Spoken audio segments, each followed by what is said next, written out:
Morning, Barbara. You're not doing much business with the door locked. Yeah. Just having a quiet few minutes, are you, love? You open it, please. Now, look, we've been through all that. Anyway, I'm the boss, and bosses don't open safes. We checked it, didn't we, last night, together? Checked and double-checked. Come on, open it up. It'll be right, just you see. Well, go on, before we have a shop full.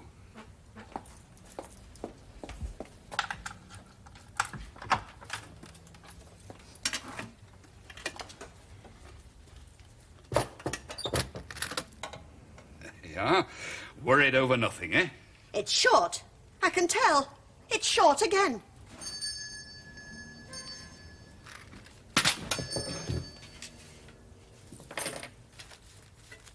See, another 2 juveniles have been caught thieving on the Churchill estate last night. Detained by a member of the public, Greenway. Greenway? Wasn't that the name of the man who caught the last lot a couple of weeks ago? Yes, Mum. The chap who's setting up some sort of resident security organisation on the estate. Is he? Well, I know they've not shown much interest in the neighbourhood watch scheme up there.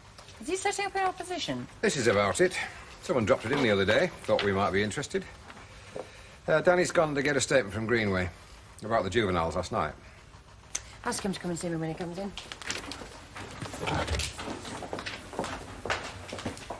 I knew it. £12 short. Well, that's right, then. You see, after you went last night, I was going to the con club. And I was a bit short of the readies, and that's what I took. 12 quid. Oh, no, Harold, don't. Don't pretend. It's gone. I don't know where, but it's gone. I didn't take it, honestly, I didn't. Don't take on so.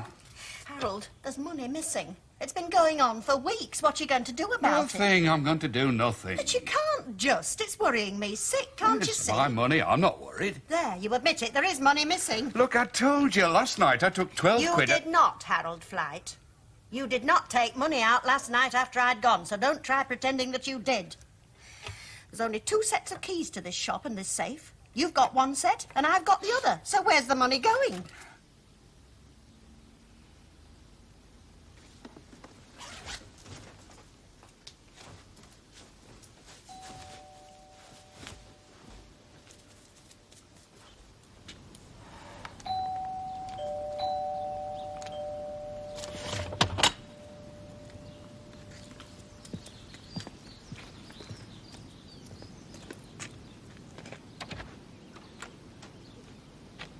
Mr. Greenway? That's right. I didn't expect you quite so early. I wasn't sure if there's anybody in. My wife's away at her mother's. I stayed at home to do some decorating. Had a bit of a lie-in this morning. I was just showering. Taking a bit of a chance, aren't you? Leaving a cassette player in a car with a window wide open. I mean, isn't that what happened with those youngsters yesterday who stole a box of chocolates? Come in, please.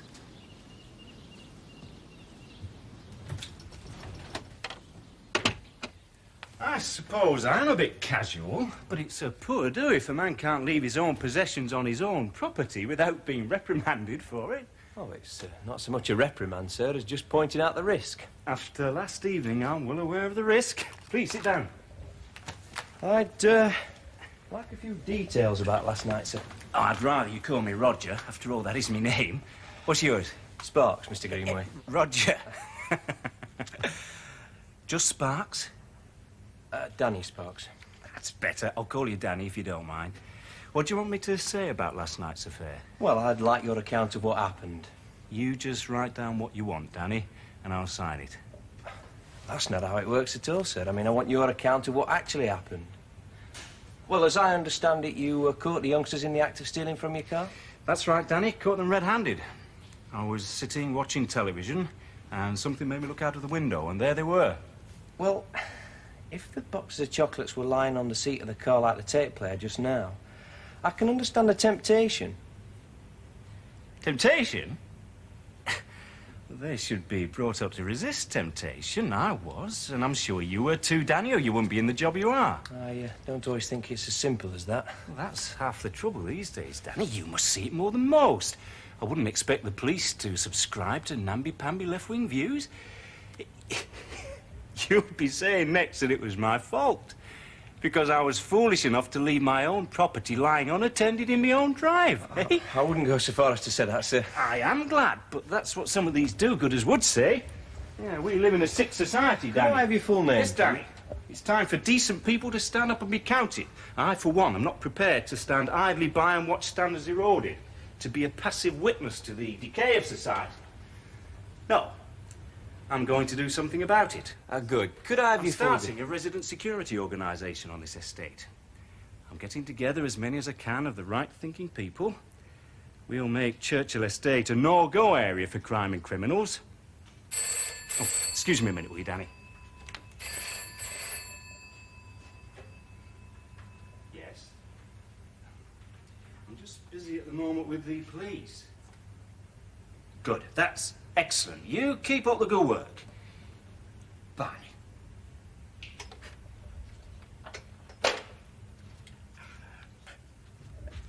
I was just saying about my resident security scheme. I put out some leaflets to drum up support. That on the phone was old Jameson. He lives over at the bungalow on the corner. The poor old bugger's stuck in a wheelchair and going progressively gaga. He heard about my scheme, and ever since he's been badgering me with phone calls offering to help me. He's totally useless, of course. Anyway, he made such a nuisance of himself that I eventually gave him a chop. I told him to make a note of all the vehicles driving onto the estate.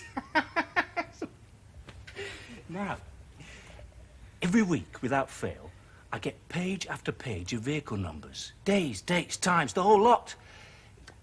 They're all residents of delivery vans, of course. I'll throw them straight in the bin. Oh, it keeps the old fool happy. Money's probably been going from the safe for months, each of them thinking it's the other. What made them report it now? Harold needed some cash. Wasn't enough in the safe, so he asked Barbara for some, and then it all came out. What's the relationship between them? Very close. It's Harold's business. Barbara's worked for him for years. He's got a wife somewhere in the dim and distant. Barbara lives with her invalid mother. Well, they just drift along, keeping each other company. So, who's taking the money? Well, there'd be not much point in Harold sneaking it away. It's his business. He could help himself whenever he wanted. And Barbara? Harold went up in the air at the suggestion. Well, someone's taking it.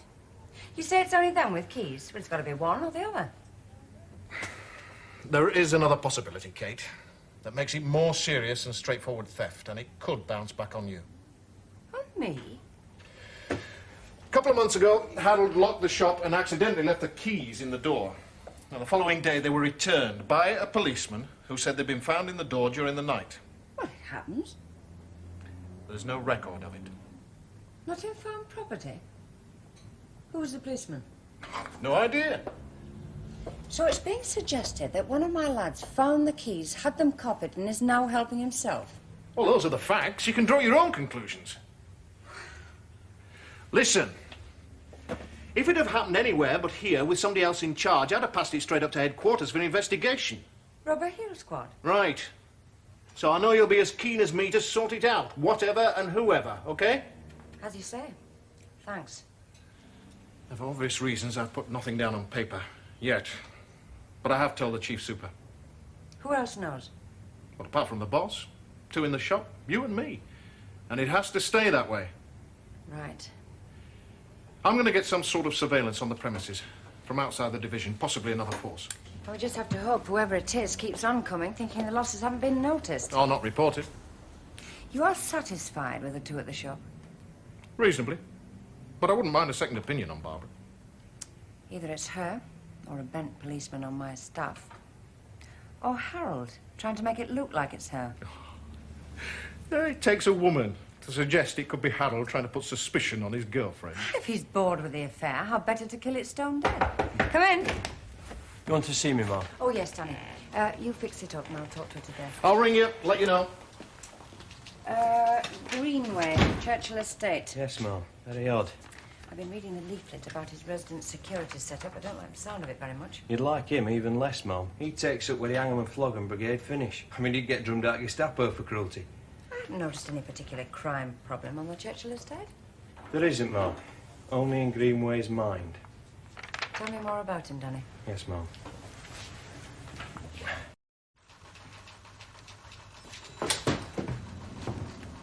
Morning, Sergeant. Nice to know you're still speaking to us lesser mortals in the uniform branch, Brian. Do you mind? It's only for a week. Even a week in the rarefied air of CID has been known to do very strange things to a lad. I've only had 2 days. Still makes you privy to all the innermost secrets, doesn't it? What innermost secrets are these, Sarge? Nobody's told me anything yet. Oh, which draft bitter's the best value for money? Which licensee's putting the occasional one up on the house? The essential armoury and the CID man's unrelenting war on crime. Yes, madam. Could I speak to Inspector Longton, please? Well, the inspector's engaged just now. Would you like to tell me about it? Perhaps I could help. Well, it's about some missing money. I was told to ask for Inspector Longton. Missing money? Sounds more like a case for the Criminal Investigation Department. Fortunately, you've just caught one of our detectives in. Mr. Kelleher, would you mind, please? Yeah. Would you come this way, please, Mrs... Walker, Miss Barbara Walker. Miss Walker. And again, he left something on the car seat with the window open. Just like the day before, Mum. Newspapers in the letterbox, milk on the doorstep, window open. Exactly the opposite of the crime prevention advice. Well, when I got there, Mum, I thought there was nobody at home. Perhaps that's the impression he intended to create. Right, Danny. Ask Mr. Greenway to... No, I'll go and see him. Come in. There's Miss Walker to see you, Mum. Miss Walker. Yeah, she said it's about some money disappearing from a safe in the... Just a minute, Brian. Thanks, Danny. Mum? Come in, Brian, and shut the door. What's she said? Well, just that there's been some money disappearing from the safe at the shop where she works, you know, the little tobacconists on King Street. She said Mr. Perrin's been dealing with it, but I haven't seen any paperwork about it. No. She said something about a policeman and some keys. You mustn't say a word about this, Brian, to anybody. Nobody at all. Understood? I don't know anything, Mum. No, but you will. Come on, let's go and see Miss Walker.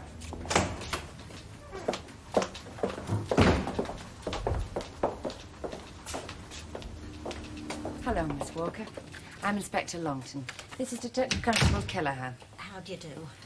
You've come to see me about some missing money? Yes, I have. I'm worried sick. Perhaps you'd like to tell me about it. Well, there's only me and Harold has keys. Harold, that's Mr. Flight. He owns the shop. I do most of the cashing up. And I've noticed for the past few weeks, no longer than that it's been short. Only bits, £5, £10, and not every day, twice, sometimes only once a week. Well, I thought it was him taking his pocket money, so I didn't think much about it. It's his shop, it can please himself, can't he? Well, I didn't know, but he had noticed it, and he thought it was me taking it. And he didn't say anything either. He says I can take what I want at any time, but I wouldn't, would I? Not without telling him. First? Well, I beg your pardon? You'd tell him first, before you took the money.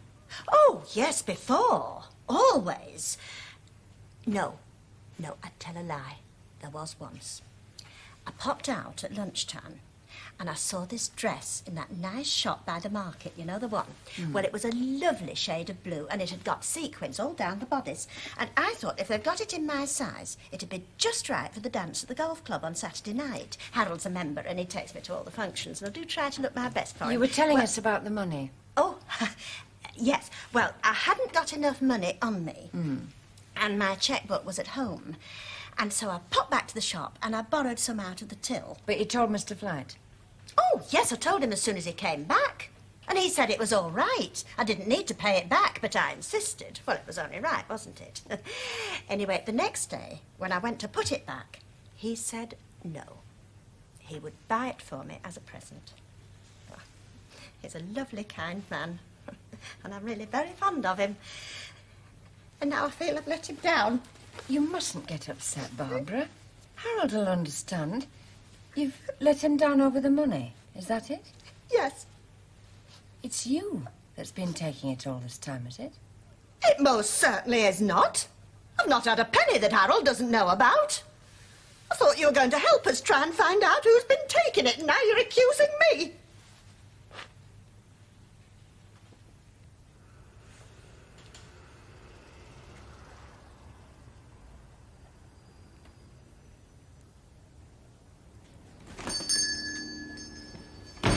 All right, it's only me.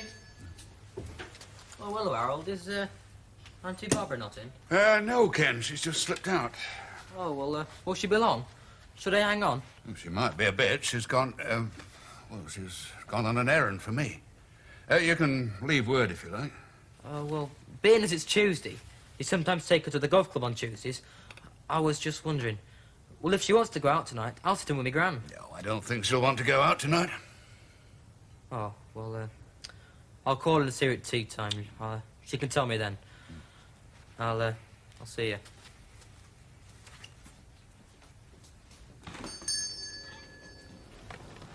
Mr. Jameson, isn't it? Yes. Hello, son. I'm Danny Sparks. I understand you're helping out the resident security scheme, sir. Aye, that's right. Nothing passes here that I don't see. Well, I'm glad to see the police are taking an interest. Do you fancy a cup of tea? That'd be very nice, Mr. Jameson. Go to the HQ, George. I'll be making a couple of calls on the way, but I'll be on the air if you want me. Thanks, Brian. What was all that about then? Well, as you said, Sarge. Privy to the innermost secrets. Don't upset those you meet on your way up in the world, Brian. You might just be to begin on the way down. Can I know you, Inspector? Can I get you a drink? Coffee, tea? Or would you like something a little stronger? No, nothing, thank you, Mr. Greenway. This is indeed a pleasure. A visit from Hartley's own Chief Constable. Please, sit down. It's about your plans for a resident security scheme on the estate. Ah, yes. Long overdue, don't you think? I'm getting quite a good response. Most of the folk on the estate are right thinking, you know. They've paid a lot of money for their houses, and they don't want to see them devalued because the area's getting a reputation for not being safe to live in. I think that's a bit of an exaggeration, don't you? I know the police like to play these things down, Inspector. It's quite understandable that you shouldn't want to panic the public. However, you can't get away from the fact that I personally have caught 2 lots of thieves red-handed on my own property. That's only my experience. But these are the only crimes reported in the last 4 months. Good. Word of our security scheme must be filtering through to the criminals, then. Your security patrols have started already, have they? Only in a small, informal way. It's only when people see just how effective we are that things will really take off. I've been reading the leaflet you circulated. I'm waiting for feedback, as they say, from that. I'll be calling a meeting to select a management committee before long, though. To select a committee, not elect a committee. That's right, Inspector. Select a committee. Who's making the selection? It is my brainchild, and if we're going to be really effective, I need the support of the right people. I have already selected the nucleus of my team. I take it that the Churchill estate won't be joining our neighbourhood watch scheme. Not really. The neighbourhood watch scheme is all very well in its own way, but it has what I would describe as a passive approach. I have in mind a much more positive, assertive organisation to stop crime where I choose to live. I see this leaflet offers rewards for residents who catch offenders. Just a small incentive to motivate people. A bounty scheme? I believe the police offer enhanced prospects of promotion as a reward for efficiency. It's a similar situation. The police have always tried to avoid a direct connection between the prosecution of offenders and promotion. Perhaps my proposals are a little less subtle, but the same standards apply.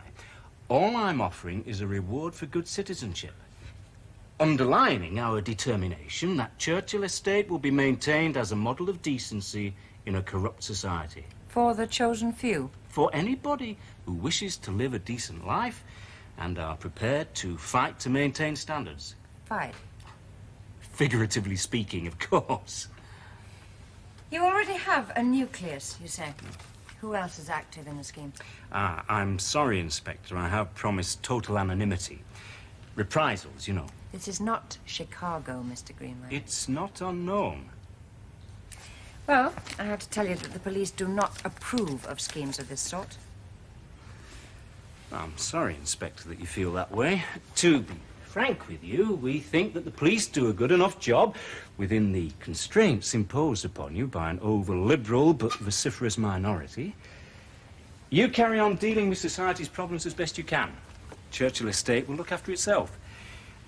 As I was saying to Danny Sparks, this estate will be a no-go area for criminals in the not-too-distant future.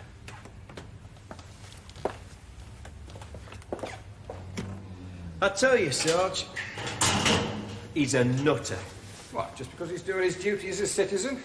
Keeping the Queen's peace, detecting crime, arresting offenders, just like you're supposed to. Yeah, but that's just the point, isn't it? I'm being paid to do it. Right, let's be having you. All ashore who's going ashore.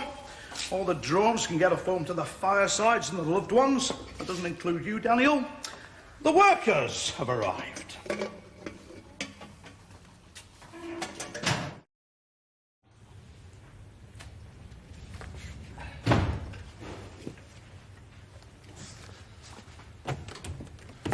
Milk bottles, newspapers. Right, all set. Here. You think we'll be lucky tonight, then? The hook's baited. We just wait and hope. The hook was baited last night, and for the last 3 nights. But the fish didn't bite, did they? I had another little nibble yesterday, didn't I? Ah, that was only kids. The sharks will be along. Just be patient. Look, I've got to work tomorrow. It's killing me, this, sitting up half the night and then working all the day. The wife's home tomorrow, so we'll be back to creeping round looking for our fun. To make the most of comfort while you've got it. What's that for, then? You fell asleep last night. You were snoring enough to frighten anybody away. Tonight, we each tie the end of that round our wrists. If anybody turns up, at least we'll be ready.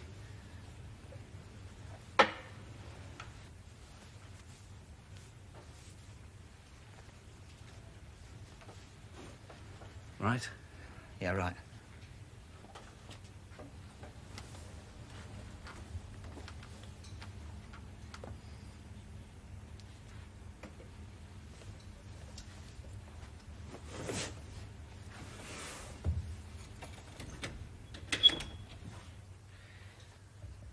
After 2 visits from the local law today, I feel lucky. What's the woman inspector like, then? If she was sitting where you are now, I wouldn't be thinking about catching burglars. You've not been leading our Brian astray, have you, Richard? Me? Leading him astray? You've got to be joking. Introducing him to the depravities of CID and the flesh pots of Hartley?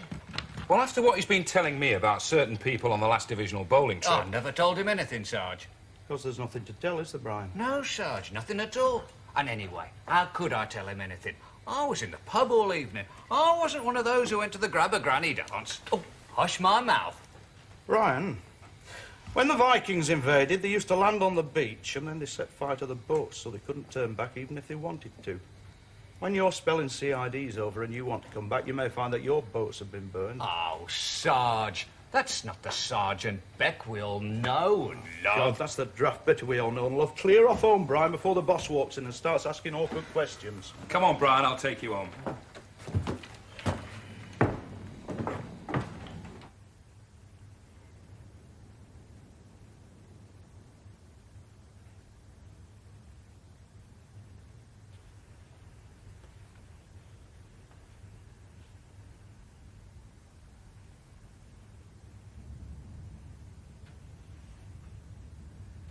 Hey, Roger. Shh.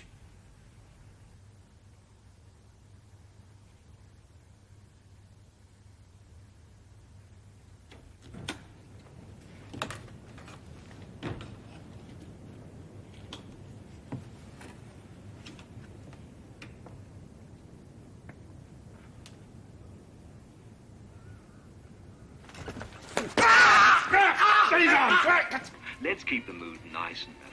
A track from that very underrated singer-songwriter Chris Rea. Every beat of my heart.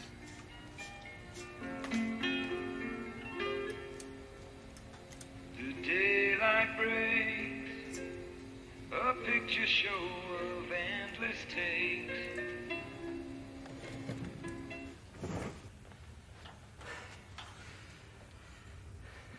I told you we'd get one. How bad is he? He'll live. It takes more than a few little taps to hurt his kind.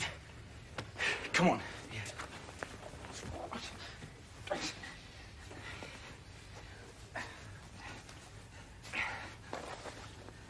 Get his hands. Yeah.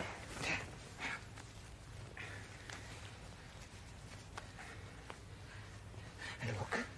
Are you sure he's all right? What's the difference? We get rid of him just as planned. If we've killed him, all hell will let loose.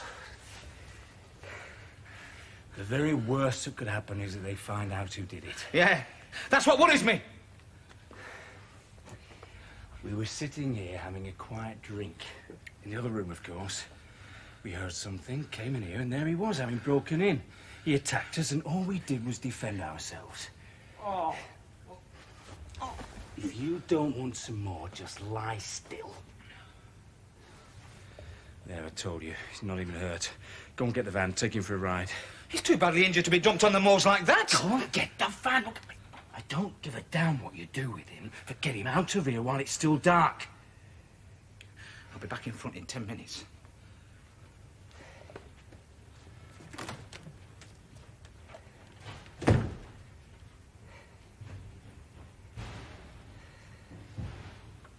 Oh!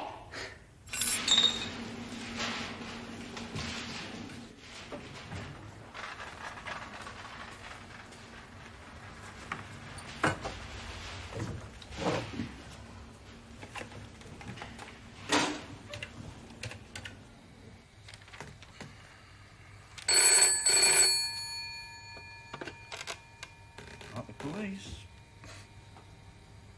Yes, sister, it's Joe Beck.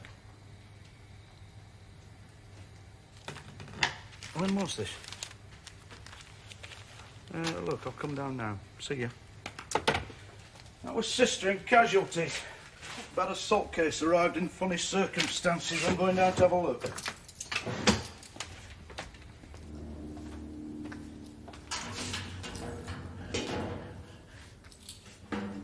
The bell rang, I went to the door, and he was lying on the steps. He was barely conscious.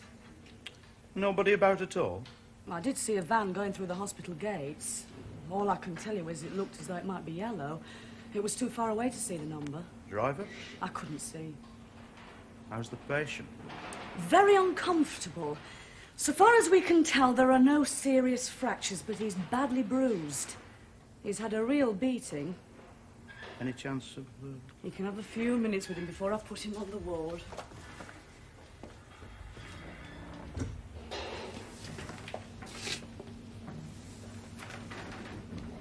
Hello, Nobby. How do you feel? Bloody sore, Mr. Beck. What happened to you? I fell over. How many times? I don't remember, I was rat-eyed. Rat-eyed maybe, but you didn't get like that through falling over. I tripped up. I fell over. And that is all I'm saying. Who duffed you up? Nobody duffed me up. The medics say you've been done over. Medics? They're not always right. The cemeteries are full of their mistakes. Are you going to make a complaint, then? No way. All right. Off the record, what happened? Off the record? Yeah, just between us. I fell over. Look, Mr. Beck, you know me better than that. I have never grasped on anybody in my life. I could do with a statement, just to keep the record straight. You're getting no statement from me. How did you get here? I've no idea. Look, Mr. Beck, I'm badly, and I should be resting, all right? All right, have it your own way.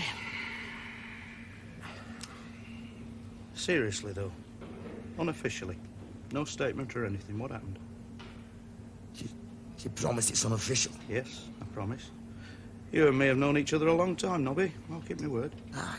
All right. I was out in town having a few pints, and I heard about a party. You know, I thought, well, that sounds all right. I'll just get down there.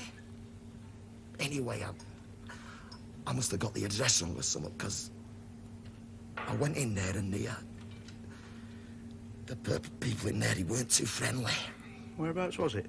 I don't remember. I told you I was gassed. And you're not going to help catch them? Me?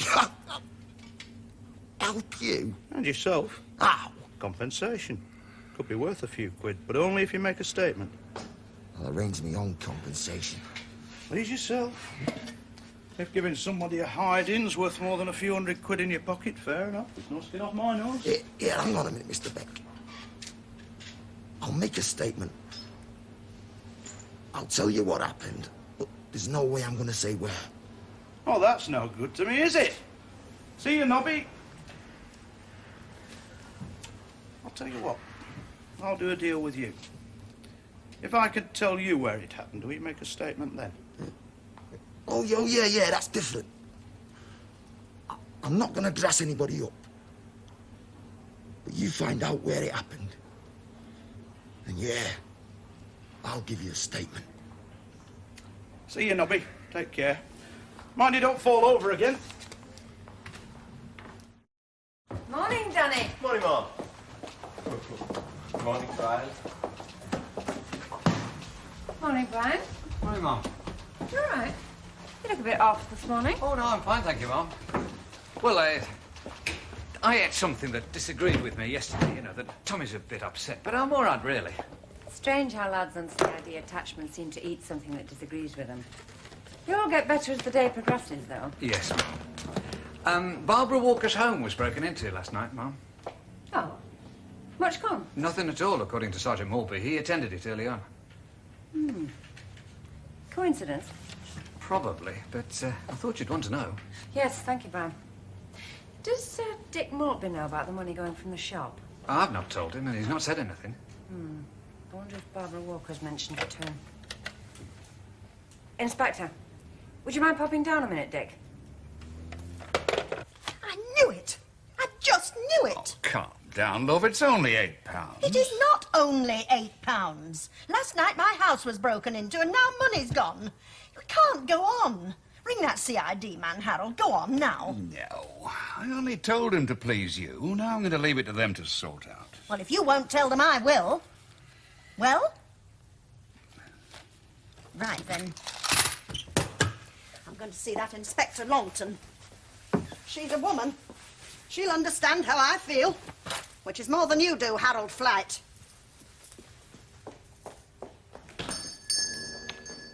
Burglary with intent, ma'am. Nothing taken. Front door was forced some time after 11:30. Nothing at all taken. No, not a thing. And no signs of a search. No drawers turned out. Is there something else going on? Why? Well, it's just that she mentioned that you and Mr. Perrin were inquiring about some money going from where she works. Well, it's unlikely to have anything to do with the burglary, but you may as well know. Inspector? Yes? Is she? Okay, tell her I'll be with her in a minute. Barbara Walker's at the counter asking to see me. She says it's important. With any luck, you've lost your pound, Brian. Fill Dick in and I'll tell you what she says. Hello, Barbara. Come straight through, will you? Thank you. I'm sorry to hear about the break-in last night. I understand nothing was taken, though. I've got more worrying things on my mind than that, Inspector. Oh? It's the money from the shop.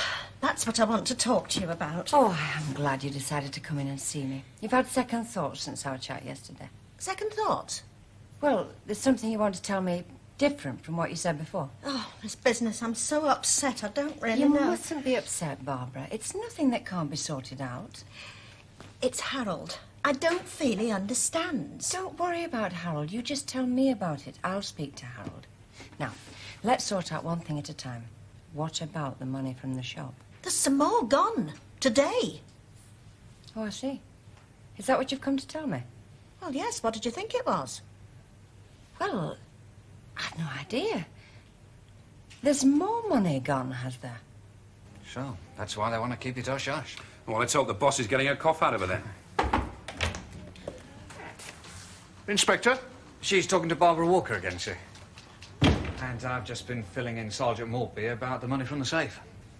What do you know about that? Well, there's been a bit happened since yesterday, sir. Perhaps I'd better bring you up to date. You better add.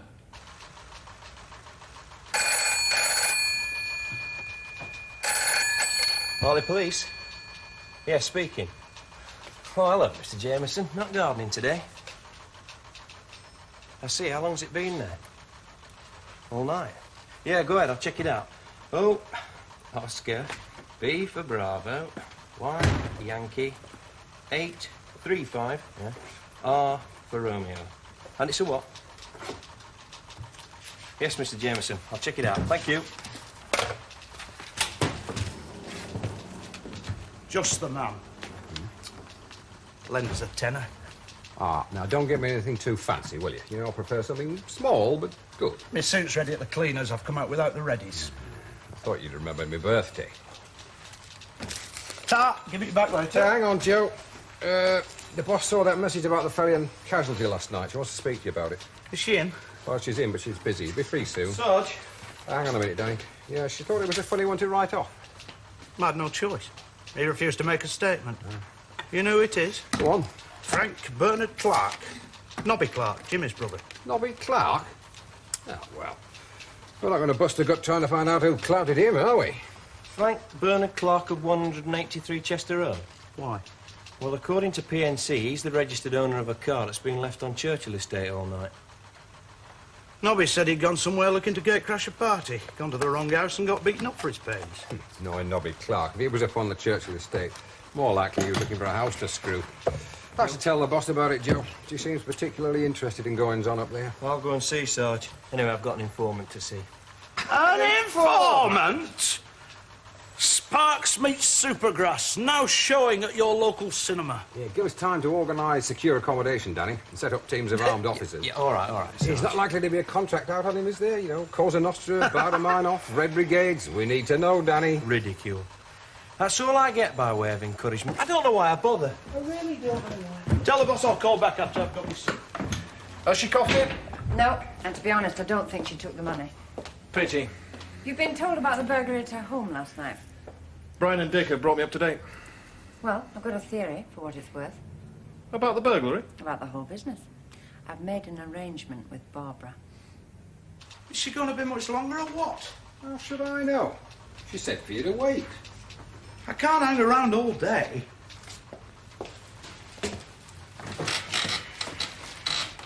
Which is a possibility, I suppose. Well, it fits the facts, unless anyone else has a better suggestion. Right. You know what you've got to do? Sir? On the air continuously. Yes, sir. Yeah. That's it then. We just wait and hope. 'Tis early closing. We may get a message fairly soon. You know, you could just be right. Thank you, sir, she said. Come in. Excuse me, Mum. Sir, you wanted to see me, Mum? Oh, yes, Joe. I was just curious about that man in casualty last night. See you. I'll keep in touch, sir. Please. Nobby Clark, Mum. Our Nobby Clark. In casualty. He'd be more at home in strange ways. There's no doubt somebody's given him the full treatment. You've endorsed the pad, no further action.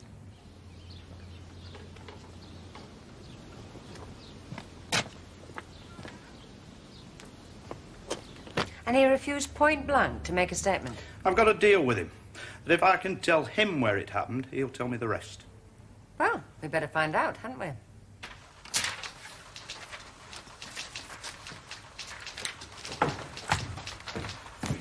What you got there?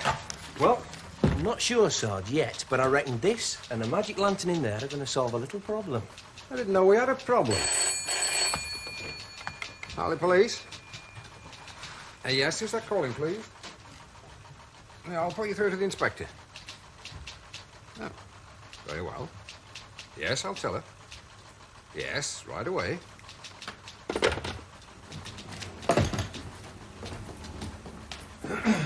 Churchill Estate. Danny says that's where the car was. Yes, George? There's just been a telephone call for you, Mum. Lady caller. Any message? She just said to tell you, Barbara says yes. Grand. CID? Went out. Get them on the radio and tell them the message from me is go. Go? Go where? They'll know where. Let me know as soon as you've contacted them. Quickly, George, please. Yes, Mum. Right, as I was saying. Hartley to CID, receiving? CID receiving, Sarge. From the inspector, Brian. The message is go. Repeat, go. Roger, Sarge. Message received and understood. I knew it now he'd got him. You what? Got who? It's just a little job I'm doing with the inspector, Sarge.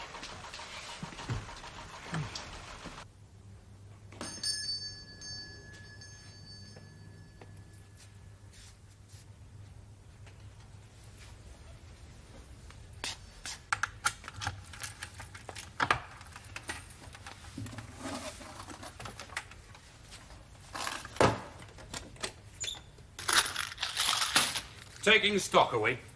I was just passing. I saw the shop door open. Oh, aye. Then another bus passed, and that was full. Come on.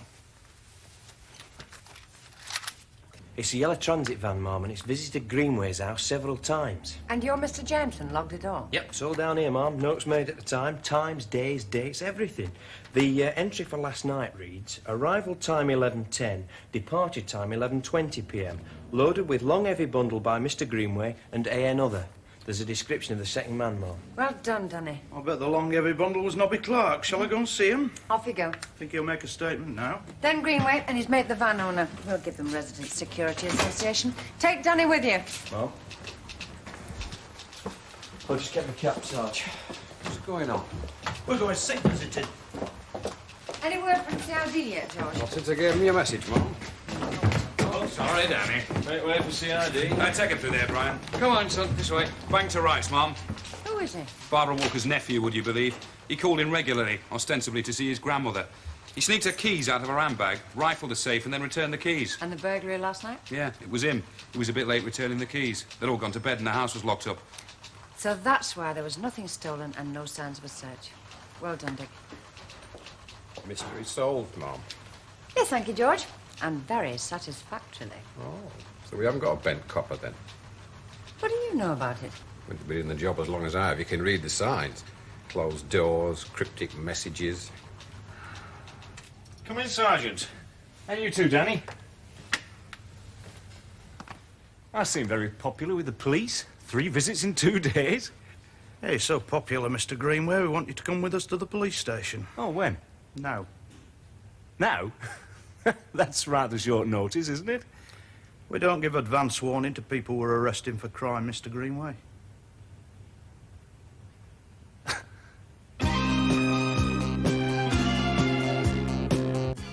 Next on Drama, we catch up with London's finest police. The good folk of Sun Hill are on the beat. In the bill.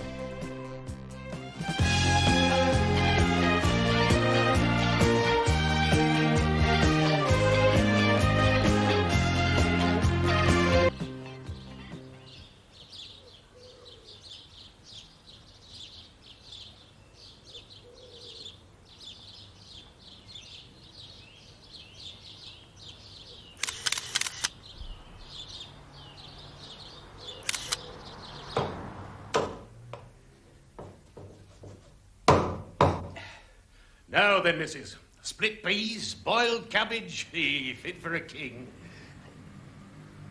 Hey up. Hey up, you little swine.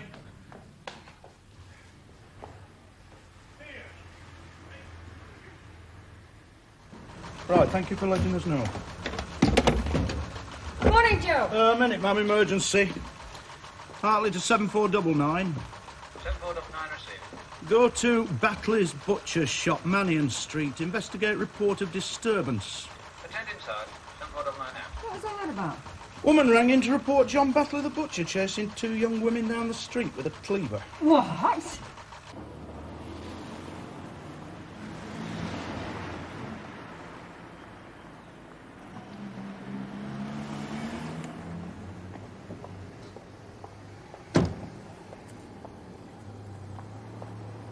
Care to tell me what happened, sir? Hey? Oh, they were just a couple of kids. Good job it had wipe. Kids. They've no better to do. Is that it? He chased us, Reuben. He chased us with a cleaver. He might have killed us. But in the face of the butcher, all you could do was run. He was very angry. A calf can't run. There is work to do. If they come back, though, Mr. Batley, it might make more sense if you gave us a ring. Listen, there were a couple of kids. I wasn't looking for scalps.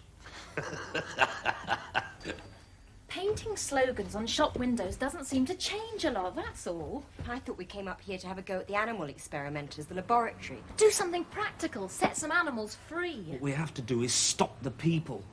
Put them in fear of what will happen if they don't give up their filthy butchering trades. How? Yes, how? We could let the people know we're here. Did anybody see this butcher chase you? Remember, drive carefully and drive slowly. We're still. And listen since I always remind you. Bye-bye. Dad, don't forget you've got to take me to change tonight. Bye.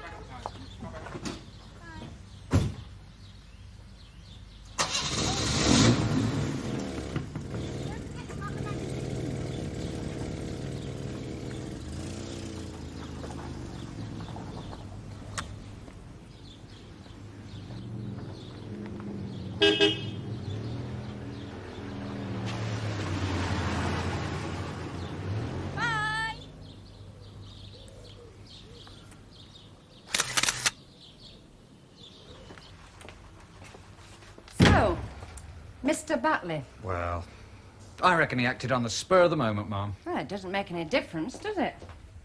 Mom? A murder can happen on the spur of the moment, Brian. Oh, not John Batley. He's such a gentle soul. All right. Put it all in your report. Yes, Mom.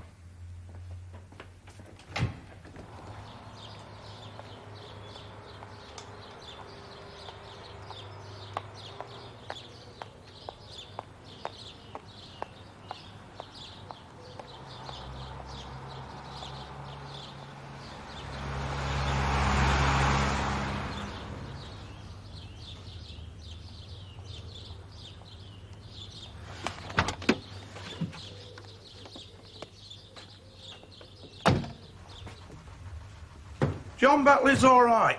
Never mind all the tales about the way his dad started up. Started at what? Butcher's shop. Used to be a farmer. They reckon he found a dead pig in his field, never looked back. It's enough to make you stop eating meat forever. Oh, I shouldn't worry, that was 30 years since. Must be on his third or fourth pig by now. What? Mind you, it must be murder following him around, waiting for him to kick the bucket. Hello, sir. Sergeant, is Miss Longton in? I'll just check, sir. It's Dr. Cattrall. Oh, Dr. Cattrall to see you, ma'am. The pathologist, ma'am. If you'd like to follow me, sir. Hello, Doctor. Long time no see. What brings you here? Hello, Doctor. Come on in. It might be appropriate for Mr. Perrin to hear this. Fine. I hate that bloke, you know. What's your language? Well, not him exactly. What he does, cutting people up. At least he doesn't eat them. I'll give it over, Sarge. What's that? Present from the butcher. Black puddings? I hope so.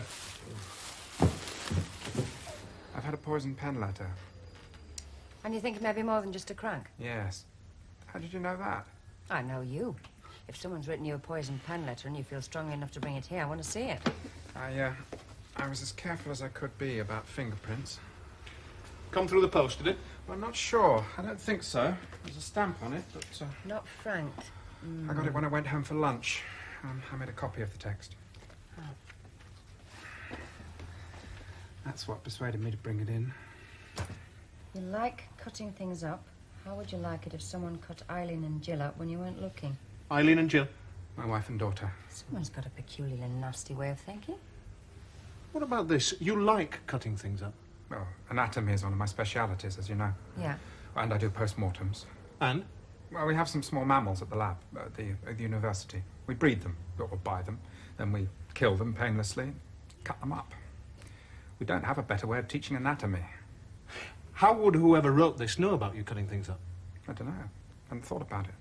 Are you in the phone book? No. Oh, but that's because of the post-mortems, not the university. So might this be... No, the great British letter-writing public's interested in animals, not human beings. That seems a very harsh view of the world, Doctor. I've had a bad day. Well, whoever wrote this knows you quite well. Your address, where you live, full initials. That doesn't make the day any brighter. We'll sort it out. Thank you. Look, we've marched till our feet drop off. We've waved banners till our hands bleed. Direct action, Meg. Well, I think it's stupid. Going back to the same shop. Look, if they think we're all about butcher's shops, we can do something practical for a change. Like what? Like the trout farm, like the battery chickens. He's practically certain to chase us again. Dr. Cattrall's had a very nasty poisoned pen letter making threats against his family. Ask the lads to keep an eye on his house, would you? All right. Still over at Park Road, is he? Yep. Statements. Fine. That's what I sell. That's what you get here. Now, up the road. Oh, You get bits of lamb, bits of God knows what. Yeah, I'll tell you what, Mrs. Wilkins, you boil it up. Boil it up, Mrs. Wilkins, and let it cool. And then see what you can scrape off the top of it. Some of the things they sell in some places I could mention. Murderer. Just up it, love, will you? Go on, up it before we all get cross. Corpses of animals should not be for sale. Look, love, wouldn't it be better if you just went quietly home? Dead meat rots in the stomach. Can you bear to be the charnel house of the animal kingdom? Innocent beings have the life ripped from them in the name of profit. A sheet of ribs, John, if you will. Pork or bacon, Mrs. Wilkins? Murderer! Oh, just up it, will you? Go and eat your piece elsewhere. Murderer. Good meal at Chokum, silly little faggot. Oh, give over. Hey! Hey! Hey! Hey! Joe back. He's just gone on the 999. Batley, the butcher. Batley? Not the police? Yes. One moment, please. Talk a bit, devil. Yes, Mr. Batley. Yes, someone's on his way over, as a matter of fact. Fine. What's going on, George? Come through. Arthur.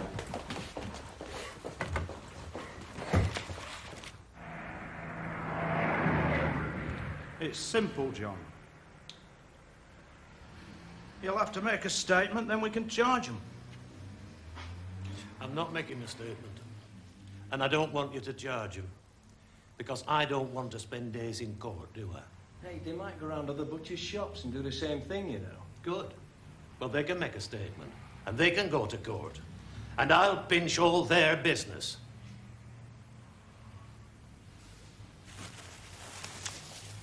What's this? Mince. I thought you had that in your hand. So? How long you been chopping up mince with a cleaver?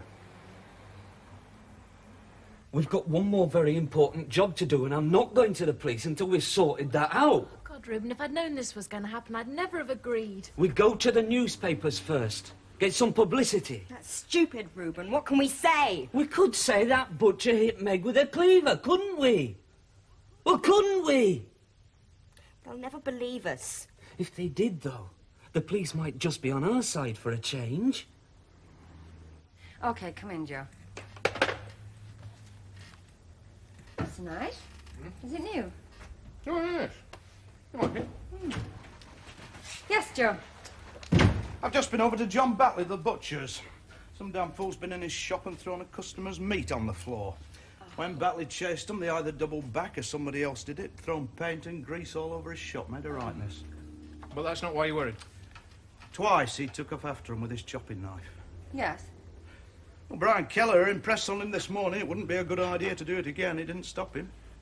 Natural reaction if he had it in his hand. He was serving mince. Point taken. What did you do about it?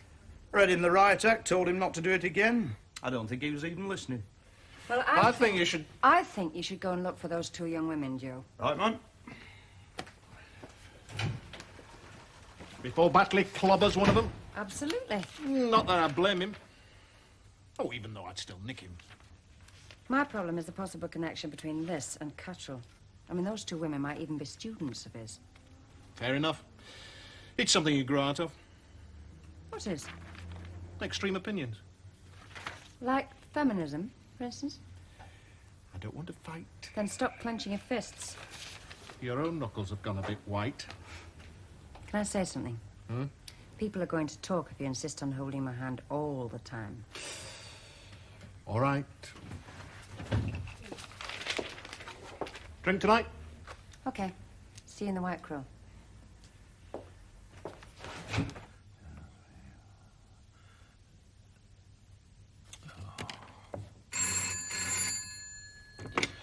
Hello.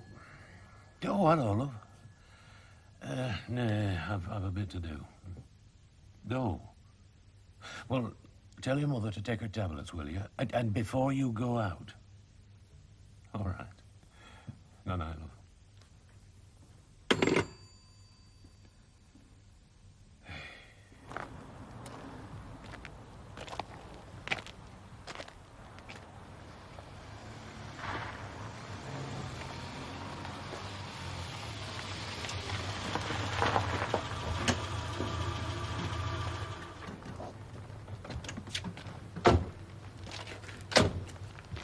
take a look around the back.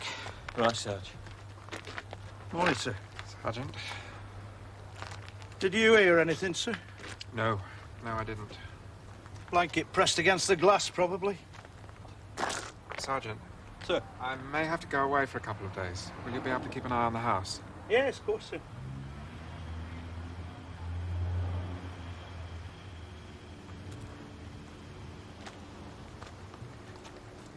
See that blue car at the end there?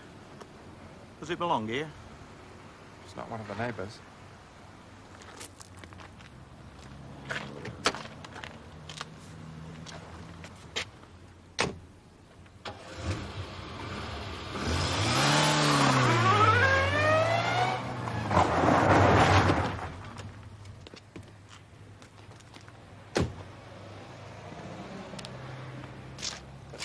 Morning, sir.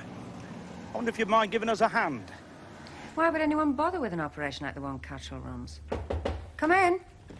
Just a minute. Excuse me, Mum. He asked me to let you know. Yes? Sergeant Beck's on his way back from Dr. Cattrall's. They've picked someone up in his road. Good. Doing what? Sergeant Beck didn't say. He just asked me to let you know. Thanks, Brian. Mum.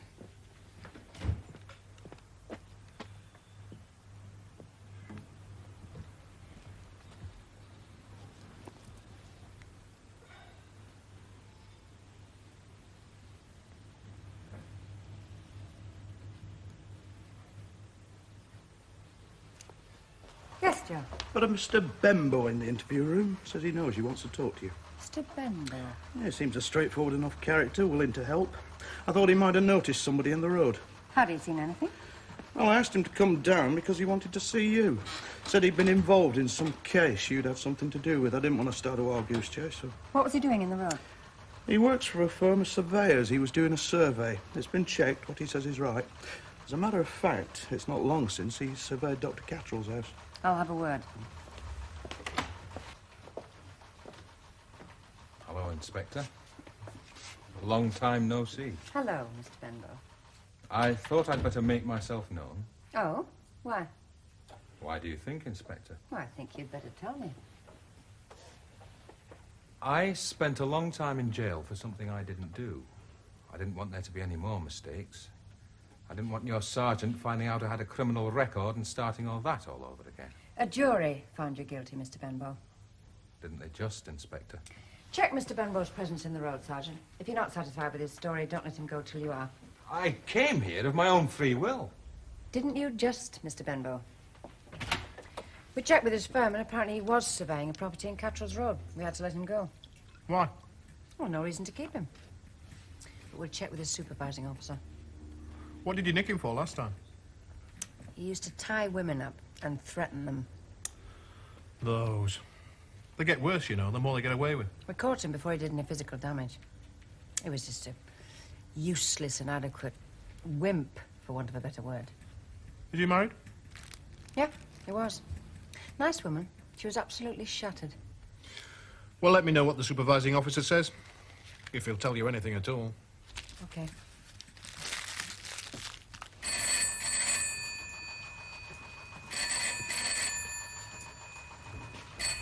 Hello, police. Don't be looking at your watch. Exactly 7 seconds late. On time is on time. Late is late. Now, there is a cold thing. Anyone think you had a date? You're decent in a man of your age. I don't see any connection between Benbow and Cattrall. Oh, well, leave it to me. Oh, Sergeant Beck gone? Well, he's either gone or been beamed up. Yeah, but is he coming back, though? Why? What's going on? I was just wondering if Sergeant Beck was coming back, Mum. Why? Ah, Danny, can I have a word, please, Mum? come through.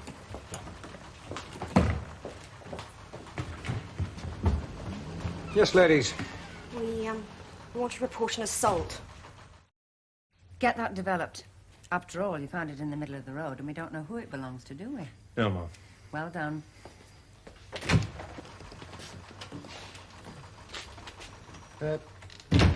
Two young women have just arrived, Mum, claiming to have been assaulted by Batley in Mannion Street. One of them has a nasty shoulder wound. When's this supposed to have happened? Yesterday. Well, why have they not reported it sooner? Are these the two young women who sprayed paint on the window of his shop? They are, Mum, yes. Let's have a little chat about this, shall we? It doesn't smell right. Where can I get all the film developed quick? Nick it over to Div HQ. What's the problem? Well, I've got a feeling I'm supposed to be using my initiative, only I can't quite put my hand on it. Yes, madam. Hello. Is Inspector Lunton in? I think she's busy at the minute. Oh. I'm Esther Pearson. Someone's trying to sell me a story about a homicidal butcher. Do you know anything about it? Would you like to take a seat over there for a minute, please, Miss Pearson? They shout through the door, they run off, he follows, catches up with them, hits one of them. Broadly, Mum, yes. Then what? Don't follow. Well, did he aim another swipe? Does he run off stricken with remorse? Offer them his hanky? What? I haven't got that far, actually. One of them is wounded. Yeah, Margaret Houghton has a bruised laceration at the top of her shoulder. The doctor's coming. What was your impression of them, George? Determined? Worried? Okay, I'll talk to them. I've enough to worry about me without carrot eaters. Someone has it in for you, John. Mightn't be a bad idea to slip down the station and give us your version of events. Okay. Tomorrow. It might be later on. So long as you don't leave it too long. Sounds official. It wants writing down, John.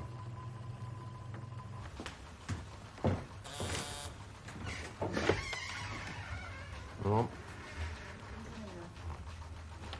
Could you go in, please? Yes, sir. I witnessed an assault yesterday on a young woman. I don't particularly want to get involved, but it was serious, I think. It looked serious. I see, sir. Can you just tell me what happened? It was in Mannion Street. I saw this man take a swing at this young woman. Dealt her a heavy blow on the shoulder, side of the neck. Tip-off. Yeah. Where from? If you had a grass, you wouldn't tell me. The only grass I've got's growing in my backyard because I can't get to weed it. Is it true, then, this story? I don't know. Some women squirted paint about in a butcher's shop. That much is true as far as I can see. As for the rest... What rest? Come in tomorrow, Miss Pearson. Okay. Will it be worth my while? If you don't come in, you won't find out, will you?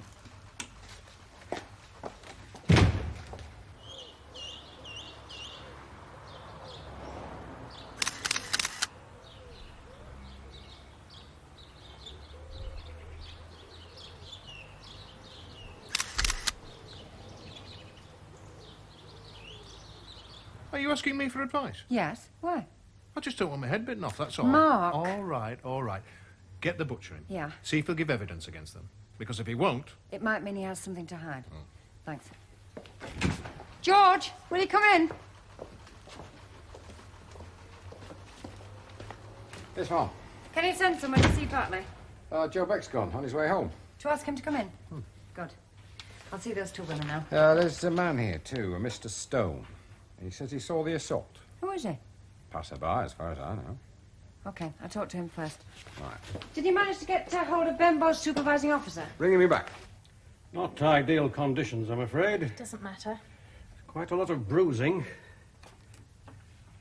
Who's your own doctor? Haven't you got one? I haven't got one here, I'm afraid. Why's that? I'm away from home at the moment. On holiday? Sort of. How are you for anti-tetanus immunisation? I'm not sure. All right. Come to the casualty department at the hospital tomorrow morning. Give them this. Tell them I sent you. Thank you. I'm amazed, frankly, Mr. Stone. I mean, you witnessed what seems to have been a murderous assault on a young woman, and yet you wait nearly 24 hours before you bother to report it. Why? I didn't want to get involved. Same question. Why? Excuse me, why don't you get hold of that butcher and ask him why he hit her, instead of laying into me for giving evidence? You want to know why I didn't come in sooner? Precisely because of what's happening now. What's the matter? Don't I look respectable enough to have witnessed an attack on the member of the public? Am I too young or what? Perhaps I'm a socialist even. That'll do. Full name and address. Catrol. This address. Thanks, Jack. I'll do you a favour sometime. You're anxious to make a complaint? I'm not anxious. What then? I just think someone ought to know. Don't you believe me? Is there any reason why I shouldn't believe you? Hmm? I don't know what you mean. Are you in the habit of telling lies? No. What is it then? Did you perhaps do something which annoyed the butcher? Did you? I didn't hit him with a cleaver, did I? But you did something. We sprayed some paint on his window. And he spilled paint all over his floor. And you knocked some meat out of one of his customers' hands. Yes. And the curious thing to me is you did all this after you knew he'd already chased you once. Yes. With a cleaver? Yes. Why did you go back? To see if you could provoke him enough to hit you? Ask him to ring George Price at Hartley, will you? We're inquiring about a Derek Stephen Benbow, one of his clients. Yeah, when he comes out of court, will do. Where you been? Hartley? Fine. I need to see Batley today. Ask him to come in. Well, apparently he's gone to the slaughterhouse tomorrow. You're going to charge these two women? I wish I had something to charge them with. Criminal damage. The paint came off with a damp cloth. On second thought, ring Batley at the abattoir. Before I say another word to you, young woman, I want to know how you found out about my car. I'm a newspaper woman. I have contacts in all the local garages who give me tips about any unusual accidents. You chase hearses for a living, is that it? There are worse ways of earning a crust. Like disemboweling dead people and little furry animals, I suppose. You said it, not me. This country worries more about animals than people. It's curious, though, is it not? What is? The only poison pen letter you've ever had is from someone who objects to you cutting up mice. Yes. It crossed my mind. I'd have said that was very odd. Wouldn't you? Animals have rights too. What rights do they have? Animals? The right to live their lives free from pain. The right to die of old age. The right to be taken into consideration. And people? Do people have rights? Yes. People like Batley the butcher, for instance. Does he have the right to live in peace? To earn a living, as he's done and his father before him, for 30 years in this town? He had no right to hit my sister with a cleaver. Look, it doesn't matter to me what you think of how I feel about animals and vegetarian diets and whole food philosophy. What does matter is that you take seriously, an attempt by a lunatic to kill my sister. Are you going to do that? Hartley? What? Constable Parks? Yeah, all right then. Would you take some holiday snaps over to DHQ? Oh, I should fill my Farney Catrals Road. Ready in the morning. Terrific. Is Mr. Stone gone? Yes, Mom, yes. You don't know a Mr. Reuben Stone, I suppose. All right. I shall want to see you both again, and I shall also be talking to Mr. Batley. Yes, of course. There are many things about this business that don't satisfy me. If it did hit you, he will be dealt with by the law. And the law will also want to take a closer look at your activities. Yes, I expect it will. Okay. You can both go home, for now.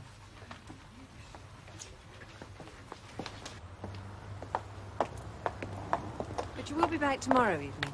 I may have to stay over. You never can tell. I'll call you. Now, take care. And if you're at all worried, just call the police, all right? 999. No, you better call Kate Longton direct. Bye-bye. Bye-bye. William, there isn't anything to worry about, is there? No. No.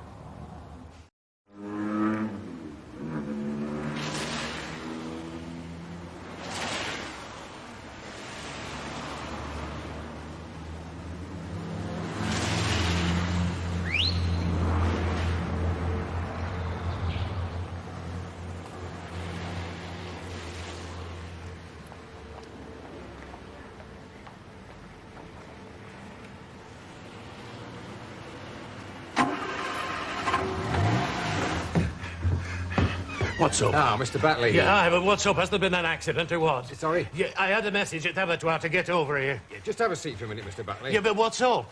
Yeah. Yeah, Mr. Batley. But will somebody tell me what is going on here? Okay. Oh, no. You've not dragged me over here, have you, to talk about them two silly little lasses? Just have a seat for a minute, Mr. Batley, and wait for long.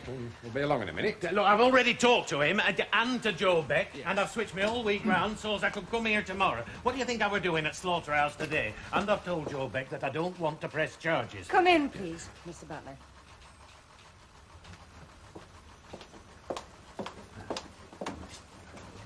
I just help, Danny. Hey, you've written up what Batley told you the first time, right? Yes, Sarge. Pocketbook.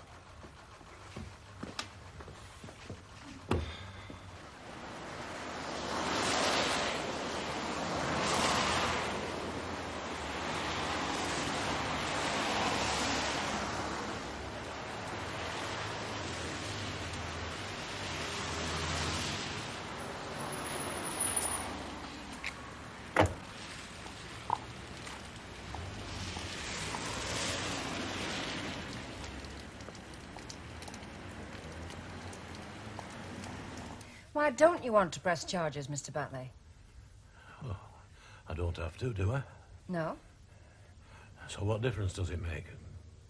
These girls have made a serious accusation against you. And if you don't press charges against them, it might look as though you had something to hide. I'm getting backed into a corner here.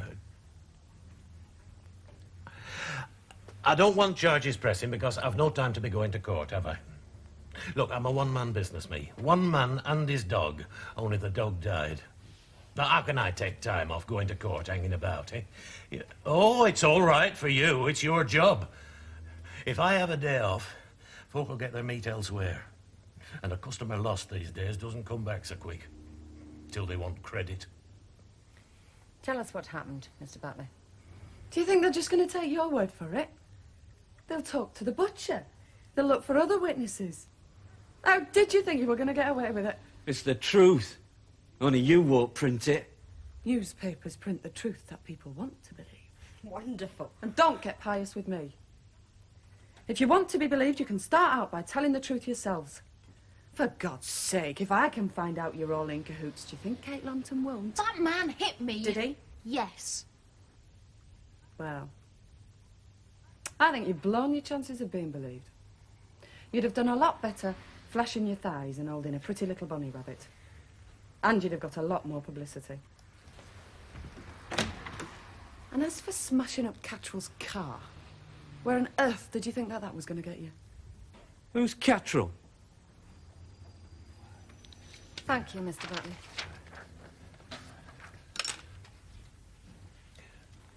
What happens now? Well, these circumstances will be reported, and he may be prosecuted for assault occasioning actual bodily harm.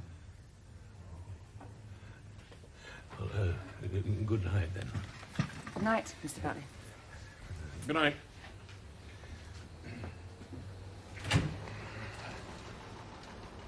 I didn't do it, you know.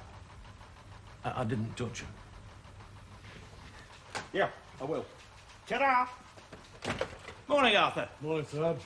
Now then, Joseph, don't tell me you're still riding this same desk. Stuff me. Pass. Malachi Jones. Large as life and twice as horrible. What's brought you sniffing round here? Nay, Joseph, it's you sniffing round us. Got Mr. Perrin, have you? Been asking questions about a client of mine? Bembo? Aye, Bembo. What's he supposed to have done now?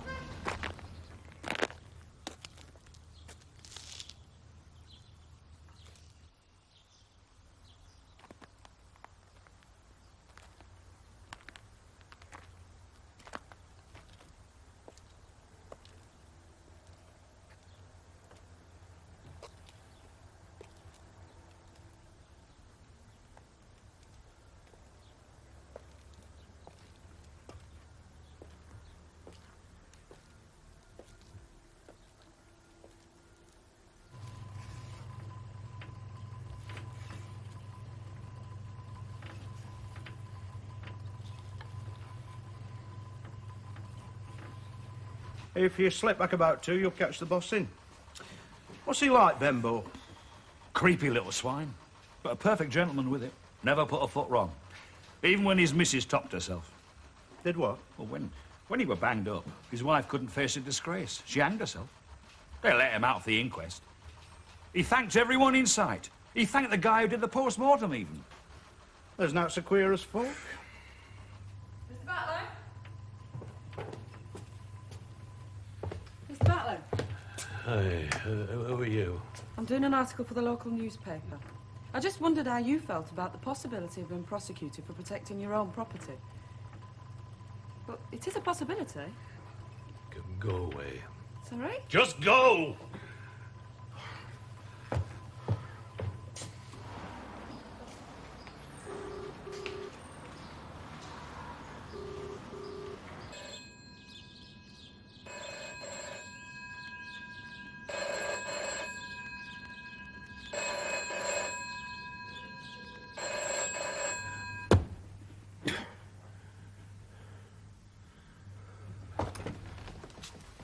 Messages. Benbow's parole officer came in. Malachi Jones. He's an old mucker of mine and George's. Anne? He's popping back to see you, ma'am. And John Batley has asked me to call and see him on the way home. Ah. He knows he might be prosecuted. Well, you may as well pop round and see him now, Joe. Oh, right. Good. Thank you.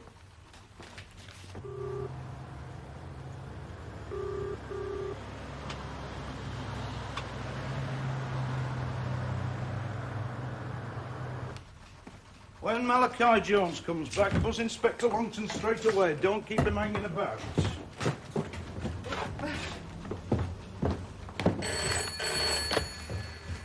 Holly. Would you sit down for a minute, please, miss? Thank you.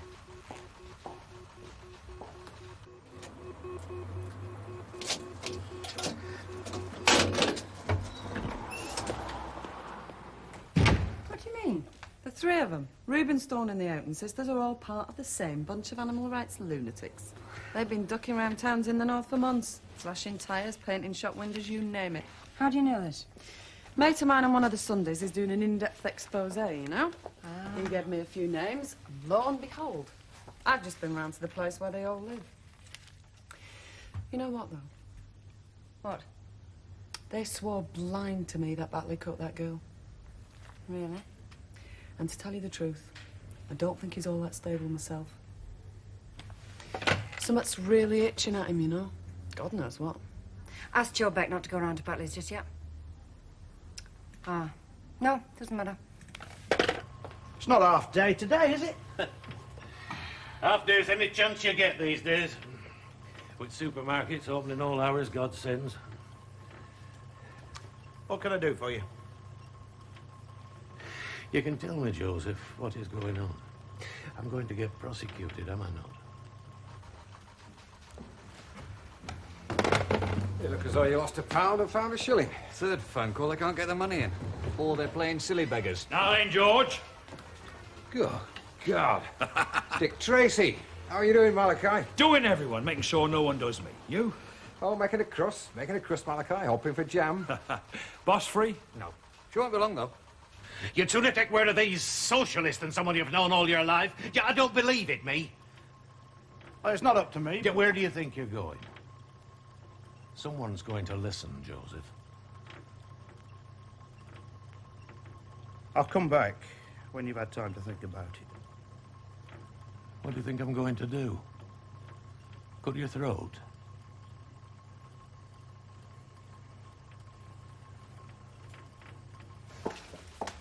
Well, thanks for that. Wouldn't have made 2 column inches anyway. Bye-bye. Bye. Is Joe Beck still at Batley's? I'm not sure. See if he is, would you? We may have to rethink this whole business. Those 2 women and Reuben Stone are all animal rippers. Malachi. This is Mr. Malachi Jones, Benbow's probation officer. Oh, good. Come through, will you? Kate, Inspector, Doctor, what is it? have you got someone watching my house? George? Made regular visits, nothing reported. I've been trying to ring my wife. There's been no reply. I know you. Hello, Dr. Catchell. Could I have a word, Inspector, now? Sarge, Danny on the blower. What's happening? What's the matter? It is important, Inspector. All right, let's hear it, Mr. Jones. Dr. Catchell was a pathologist who gave evidence when Benbow's wife killed herself. Mom. Just a minute. Danny. Yes, Danny? I've picked up those photographs, Mom. They're all of Mrs. Catchell and her daughter. Some taken through the bedroom window at night. Thanks, Danny. Get all the cars we've got round to Catchell's house and look for Benbow. You lot, you jumped to wrong conclusions. What happens to Chop if I get done for looking after what's my own, eh? If I go to court, I have to shut. And where does trade go? Supermarket colours it. Oh, another small trader goes to the wall. Common folk like you and me, what do we get? Short shrift. If I took a lump out of a bobby with a sharp knife, somebody might just listen. Just once.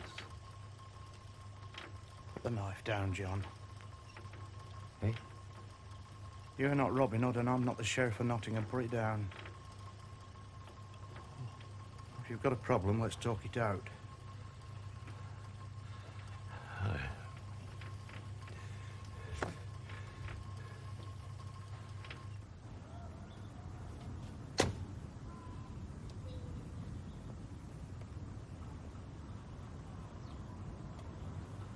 Some 499 to Hartley. Yes, Brian. I'm approaching Dr. Cattrall's. He's in there.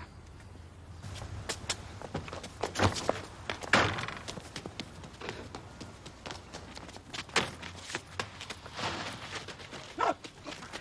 Don't hit me! Don't hit me!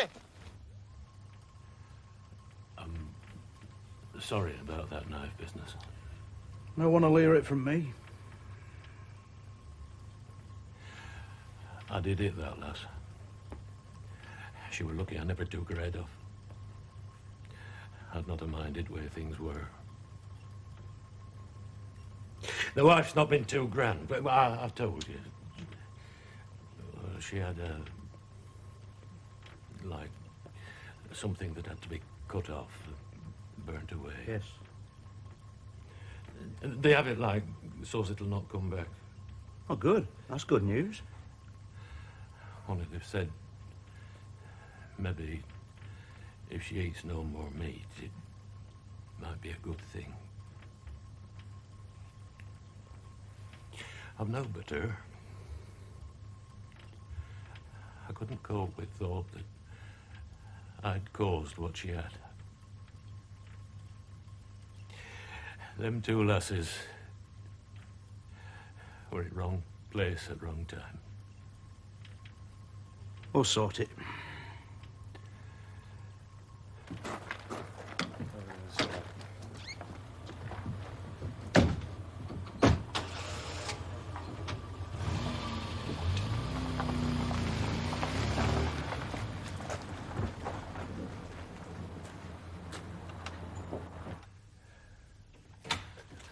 Mind the desk, Arthur.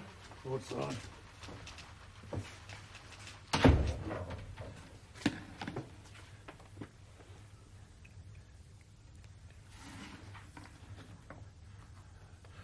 What'll happen? We'll sort it. I'll not go to jail, will I? One step at a time, John. Who'll look after the missus? You tied them up and frightened them quite deliberately. Fear cleanses. How did you know Mr. Cattrall was away? I know everything. I know about you, too. And I know about her. I know everything. I'm sorry about your wife, Mr. Benbow. Oh? Really? I'm sorry she felt she had to kill herself. She didn't kill herself. Why would she kill herself? She knew I didn't do anything. She told me not to worry. She was waiting for me. It's just a story they put out. They waited till she went to sleep because they knew that she had evidence which proved I wasn't guilty. All those women had written to her saying they'd asked me to do it. And when she was asleep, they sent Cattrall round to cut her up. He was proud of it. He stood up in court and told everyone what he'd done. So, I had to make him frightened. Because when he was frightened, then he'd know. Now he knows. He knows!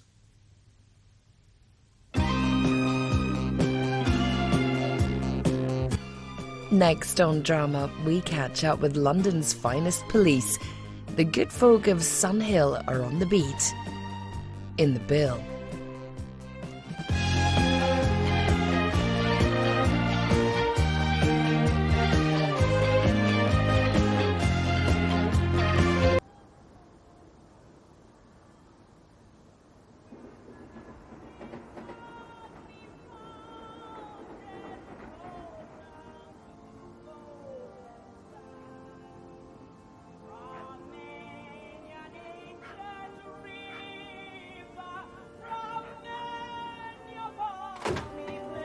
Iris!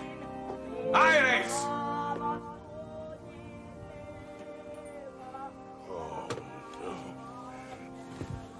Stop it! Do you hear, Iris?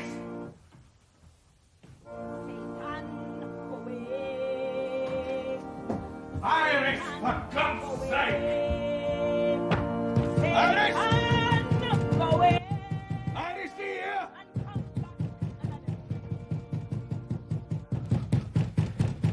Iris! Stop taking the name of the Lord in vain, Harry. It's nearly midnight. The Creator never sleeps. Because you keep him awake, Iris. Suffer little children, Harry. I haven't got any kids. Including animals. Come unto me, said the Lord of hosts.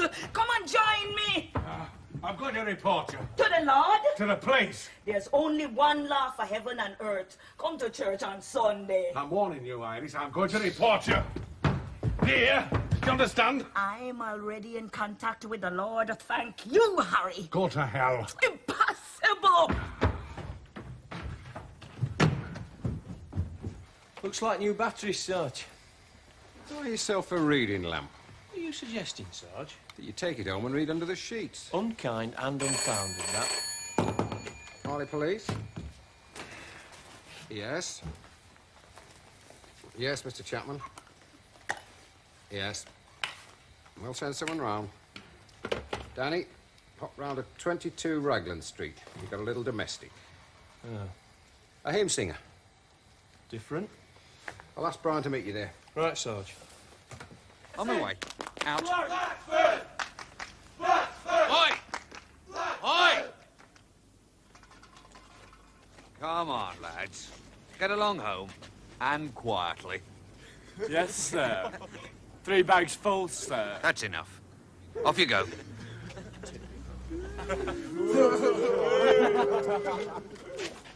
Now your and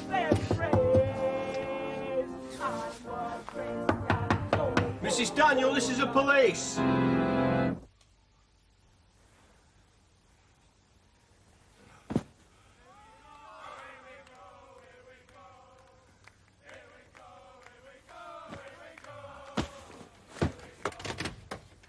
Praise the Lord. May I come in, please, Mrs. Daniel? Gates are always open to sinners. Oh, that'll be my colleague, Mr. Chapman. Ah, a choir. Perhaps you could let him in, please, sir. Bass or tenor? Neither, Mrs. Daniel. We've had a complaint. Harry's an old scoundrel. It's very late. It's never too late to repent your sins, my boy. Nevertheless, it seems you're disturbing people. Praising the Lord, that's all. With your singing, I mean. To God in the highest, yes. Yeah, but the trouble is there's quite a few people between you and the Lord at the moment. There's none so blind as those who cannot see. It's a question of hearing, not seeing. Precisely. Oh, Brian. PC Keller, Mrs. Daniel. Tenor or bass? Neither, Mrs. Daniel, so if you could just relax and go to bed, eh? Why? It's night time, Mrs. Daniel. In the darkness there shall be light. See what I mean? All right, Mr. Chapman. Would you wait downstairs, please? Not before you put a gag in her mouth. I forgive you for that, Harry. He knows not what he's saying, you know what I mean? She won't listen to you. Mr. Chapman, please. Gag her and tie her up. When Iris hits top sea, there's nothing can stop her. Nothing. Tea? Please, Mrs. Daniel. Onward, Christian soul. Well, maybe it'll calm her down. Evening, George. Good evening, what? What a nice surprise. Can't sleep? Just picking a few things up from the office. We're due for an inspection. I see, Mum. Dedication, George.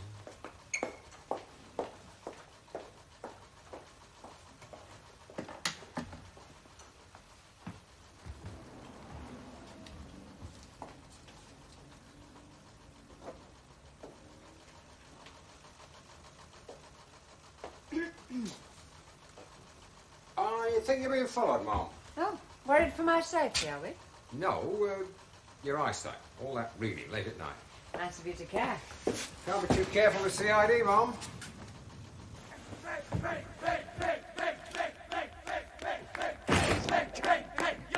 Oi, you lot. Get away from here. Go on now. Oh, what are you doing? Look, get out! If you'll excuse me, Mrs. Daniel. But you haven't finished your tea. I'll be back. You finish your tea, Danny, yes? Yeah. I studied a trade as a hairdresser.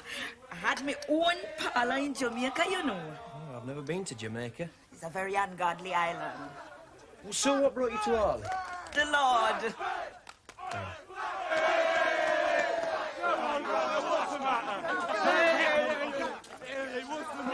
Get out! 7740 to Hartley.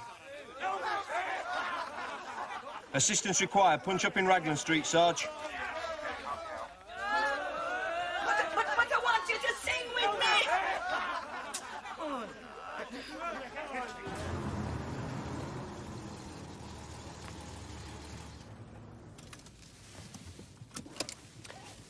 Anyway, inspections are no problem. I didn't tell you that. Then why call in for that paperwork? I suppose. Oh, I don't know. Tell me. Wanted to break a kind of mood, I suppose. Obviously. He come in.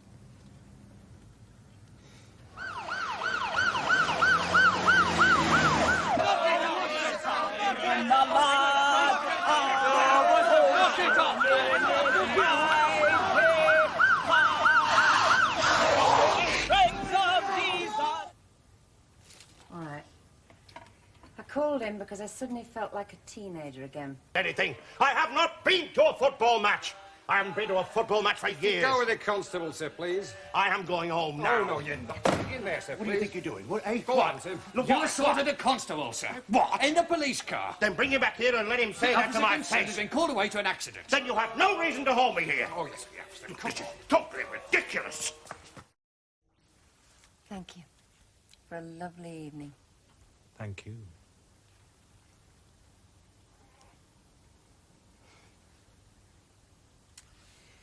It is nice. What is? Relaxing. You know what I mean. No.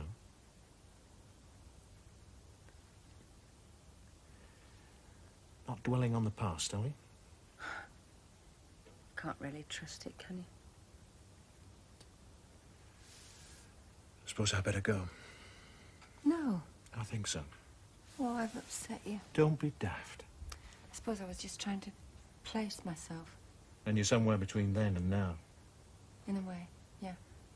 which is why I should go. My big mouth. No. I understand, Kate. And I know caution when I see it. Another time. No doubt. Ah, well. Don't see me out. Later in the week?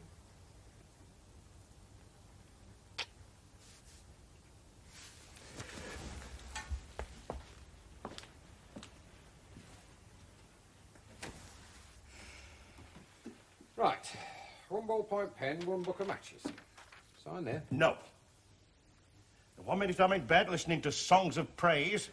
The next I'm in the middle of a football crowd remonstrating with a gang of hooligans. Then I'm in this car with flashing lights. And then I'm in here. I get up early. I need my sleep. Now, will somebody please tell me why I've been arrested? Well?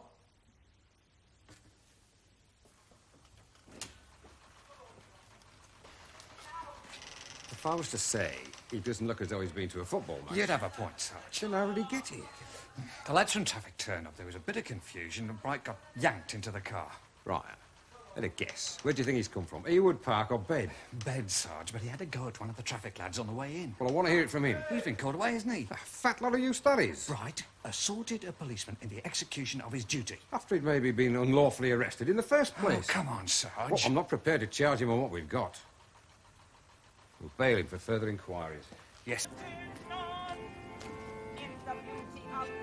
Christ was born across the sea with a glory in his bosom that transfigures humanity, and he died to make men holy, and has died to make men free. And his truth goes on and on. Damn! Morning has broken like the first morning. Blackbird has spoken like the first bird. What do you think, Joe? Bit untidy, ma'am. Seems Mr. Bright lost his temper in the car. You talked to traffic yet? That's their report. Of course, the burglar is not going to help us. No, it's not. Particularly as it took place while he was our guest.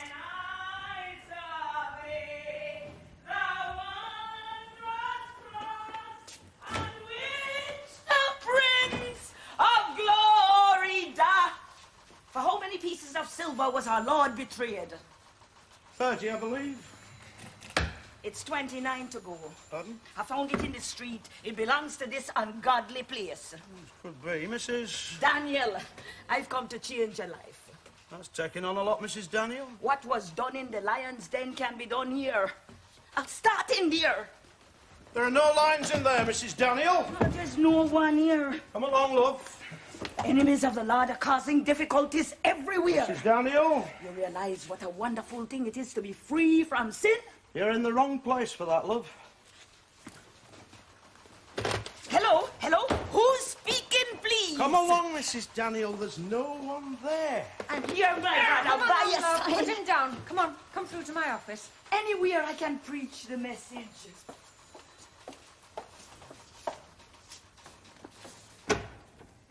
I'm so happy, and I'm telling you the truth. My soul is well with me. Praise the Lord. But you seem to be upsetting Harry Chapman a great deal. Good old Harry. You do understand how very annoyed he is. All you can do is go. Mrs. Daniel? Man will be man and God will be God. I don't think I follow. If man's right, man will stand. If man's wrong, man will drop as man. How about a cup of tea? Lovely! I'll have two. Excuse me, ma'am, Mr. Bright's here. Oh, thank you, Joe. Oh, Joe, would you mind a cup of tea? Mrs. Daniel, the sergeant will arrange tea in another room. It makes no difference to me. 2 cups of tea, please. A little more oil in my lamp. I'll see Mr. Bright. Burning. A little more oil in my lamp, I pray. Can't you stop singing for 5 seconds? Is what you ranting about, though? Don't you realise that people want to sleep at night? What about you, then, fighting in the street? And you being a preacher? A preacher, sir? Aye. Every Sunday and Thursday evening. This way, please.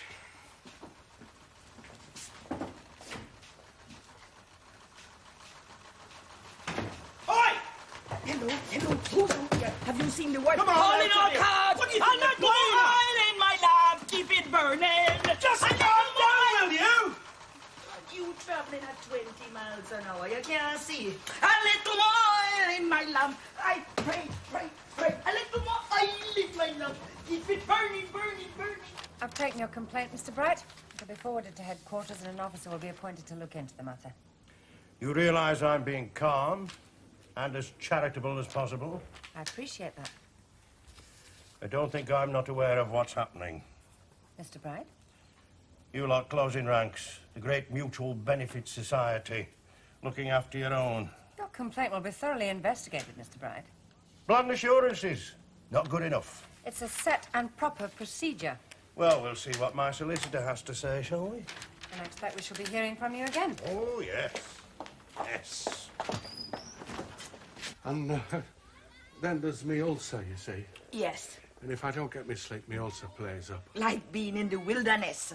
No? No, Iris. Sharp pains in the stomach. Prayer heals, Harry. Not ulcers, Iris. No? No. Son, I'm begging you, please, don't sing so much. A little bit. Not at all. Well, Promise? I promise, Harry. Ah, God. How's your ulcer now? Bad. And I need some sleep. I'll sing you to sleep. Don't you understand? Another burglary, I see. Yep, same pattern. Telly, video. Has to be someone local. Certainly looks that way. We'll have to start knocking on some doors. About last night's burglary, I need a bit of advice. The householder at Colin Bright was arrested and brought in by the lads. He's a lay preacher. Could be sticky. You better tell me about it then. He assaulted Derek Brown in the car on the way in. Not the likeliest of tales, is it? A lay preacher? He's already bringing a complaint of unlawful arrest. And not only that, his house was burgled while he was here. Was it an unlawful arrest? I think Derek made the kind of judgment any one of us could have made. Not worried about our image, are you, Kate? Stormtroopers at it again. Can't you just see it? So where did it go wrong? Bit of a confused situation, was it? A punch-up. So if Bright was unlawfully arrested, he's in the clear over the assault in the car. He was bailed on a Section 47. I think we'll have to drop it. You spoken to the super? Yes? He told you to wait and see. Yes. You're in all kinds of limbos these days, aren't you? I asked for advice. Do what the super says. Wait. Derek Brown's got a black eye. Tough. Every time I feel the spirit moving in my soul, I will pray. Every time I feel the spirit, if it's joining in the prayers you want, Harry, please say it to me, to the Lord of hosts who rules heaven and earth. Oh, Juliet! Shut up, Iris! Put your hands together, Harry.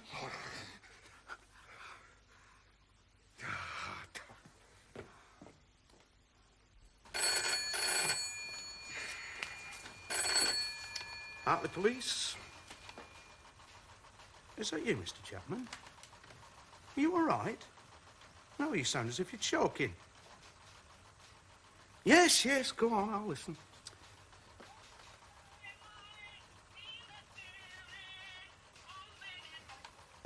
Mr. Chapman? Yes, yes, I can hear the lady. Look, I'll come round. No, Mr. Chapman, no. Wait till I get there. And then there I was, in this car. You explained the circumstances to the officer, Mr. Bright? Oh, over and over. And he took no notice of you? No, none whatsoever. Nor at the police station, neither. I'm due to report back there in 3 days' time. And I want something done about this, Mr. Gregson. They're closing ranks on me. They deserve to be punished for this. Iris! Just for God's sake, are you deaf? Just try and relax, will you? Iris! Stop that syncopation, Harry. That's enough, Mr. Chapman! That's enough! I'll kill her one day! And I never thought I'd say anything like that at my age. Do you understand? If you want to sing, just say fight the good fight. No, Mr. Chapman! So my client is bringing a complaint of unlawful arrest, Inspector. And I must say, seems to have every cause. I understand it's alleged he assaulted a police officer. That's the offence alleged, yes. Suggesting a certain doubt, perhaps. Come on, Mr. Gregson. Anyway, I just wanted to check a few facts. He was brought into the station at 12:30 last night. Discuss that with your client. His complaint has been recorded and I've put a report into headquarters. Of course, you know that Mr. Bright's home was broken into while he was here. Yes. That was a direct result of my client leaving his home to help the police. Now, I can't really comment on that, can I? No doubt there'll be a time and place where you'll have to. Anticipating a little, aren't you, Mr. Gregson? And to get the record straight, my client will go ahead with his complaint even if you withdraw the assault charge. Noted. Didn't want to raise any hopes. I never imagined you were trying to, Mr. Gregson. Well then, thank you for your time, Inspector. We're here to help. I do understand your wish to support the arresting officer. It's only natural. Good morning, Inspector. Thank you. Good morning, Sergeant. Morning, sir. It's a lively atmosphere here this morning. The police surgeon's on his way, Mum. She says she hasn't got a doctor of her own. How is she? Taking breath, I think. Bright's going ahead with his complaint. Ah. I have a feeling he's going to take it all away. Has Mr. Perrin spoken to you about the house-to-house? Yes, I've let him have a couple of men, ma'am. Good. Oh, that was quick. Morning, Doctor. You got me on my way to a call. Where is she? In there. Right, you coming in? Please. Morning, Joe. Morning, sir. Morning. What do you want, Mr. Chapman? Have you put her away yet? I'm feeling a bit guilty. Why? What have you done? Nothing. Well, maybe I have been a bit unkind to Iris. Well, you can't have it both ways, can you? Half throttling her 1 minute and forgiving her the next. I think it must be lack of sleep. I only want to do what's best for her. She's being seen to. Now, why don't you go home and get your head down? I've got shopping to do. After you've done your shopping, then? Then Iris will be back to plague me. I doubt it. Don't be unkind to her. Promise. Go away, Mr. Chapman. You see, listening to Iris, well, it's like listening to your own funeral 10 times a day, and I'm not young anymore. Go and get some sleep, eh? And I'm having bad dreams. The Red Sea closed in on me last night. Good. Is your appetite normal, Mrs. Daniel?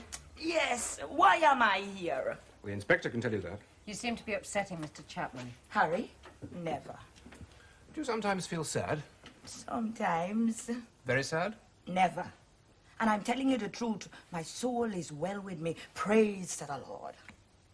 Do you sometimes feel you have special powers? A good voice, that's all. Do you sometimes feel you have a special mission in life? No. I don't want from God. Never? Whatever the Lord God decides, whatever is going to pass, I don't ask to be called by God. Do you sometimes see things, Mrs. Daniel? Man's inhumanity to man, that's all. No, no, no. I mean actually see things. You mean the burning light and the thunder roar? That sort of thing, yes. Never. I've been redeemed. Do you sometimes feel somebody's giving you instructions? Only Harry. Shut up! Shut up! Shut up! No, I mean in your head. My mind is crystal clear of all rubbish. I see. See? See what? And you're not being treated by any doctor? I'm healthy in body and mind. Is that what you see? When you sing, is it always at home? And in church. And in the shops when I see fruits. And I thank the Lord I'm not in Jamaica no longer. You go to church. Yes. Sing hymns. Yes. You sing in the bath. Sometimes. I never sing in the bath. I sing because I'm happy and the police come and take me away. Yes. All right, Mrs. Daniel. Good day, sir. We're making some inquiries about burglaries in this area. Oh, aye. Would you have any objection if I asked you a few questions? No, not at all. So she was brought here. Quite rightly, I think. A place of safety is defined in the Mental Health Act. Well, that's all very well, Inspector. She needs help. That's obvious. Well? Alison? I know Iris of old, ever since she was divorced. I've told you what's been happening over the past 24 hours. It's nothing new. Well, you've seen how she is, Dr. Benson. No sign of delusions. She denies hallucinating. Her cognitive functions seem normal. She sings hymns all the time. Well, a possible indication of hypomania, yes. You haven't seen her in all her glory. Since when is singing a crime, Kate? Took one Harry Chapman. Harry? Yes, threatens to kill her. Oh, look, Inspector. Iris is well orientated in time and space. When I saw her, she wasn't elated or depressed. She just has an exuberant personality. Exuberant? She's driving Harry Chapman round the twist. I can't sign the order committing her to hospital. Alison? Sorry, Kate. Besides, the hospital would take one look at her and refuse admission. Why? They'd come to the same conclusion as Dr. Benson. I'm sorry, the hospital just won't want to know. Well, somebody's got to help. Then he left me and took my children. I can live with you, he said, but not with you and the Lord. The Lord never cost us anything. You're married? Thanks, Joe. Why am I still here? For your own safety, Iris. I'm safe with the Lord. What about Harry Chapman? He's full of Christian feelings. Look, Iris, don't you think you sometimes test his charity a bit? How? Singing hymns at awkward times. The Lord is never on overtime. I wasn't suggesting that, Iris. But Harry needs his sleep. Harry never understood eternity. Look, I understand why you want to sing. Will you join me? A little more oil in my... Iris. If you want to sing, what about during the daytime when Harry's out shopping or something? You sound like my husband. Well, maybe he had a point, Iris. He left me, and he made all those vows to the Lord when we were married. And the day I left, he went down the street, shouted at the sky, and I shouted at him. You're tempting the Lord to hurl a thunderbolt at you, Dennis. He never looked back. He never looked back.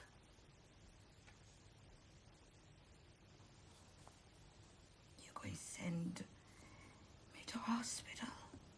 No. Glory be then. I knew the Lord wouldn't desert me.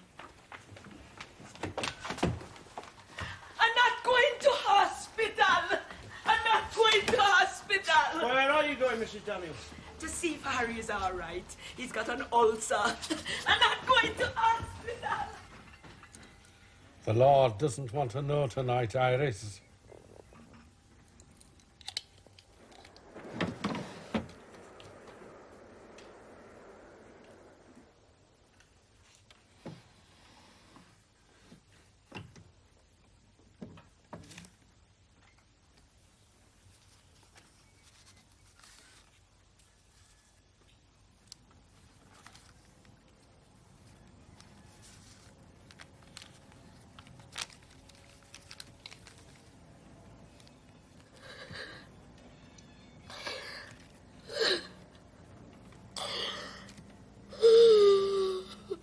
Yes, my son lives with me.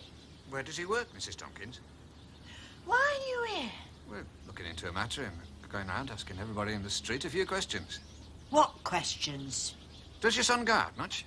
No, he's always watching the telly. He's got them everywhere, you know. How many? Oh, lots.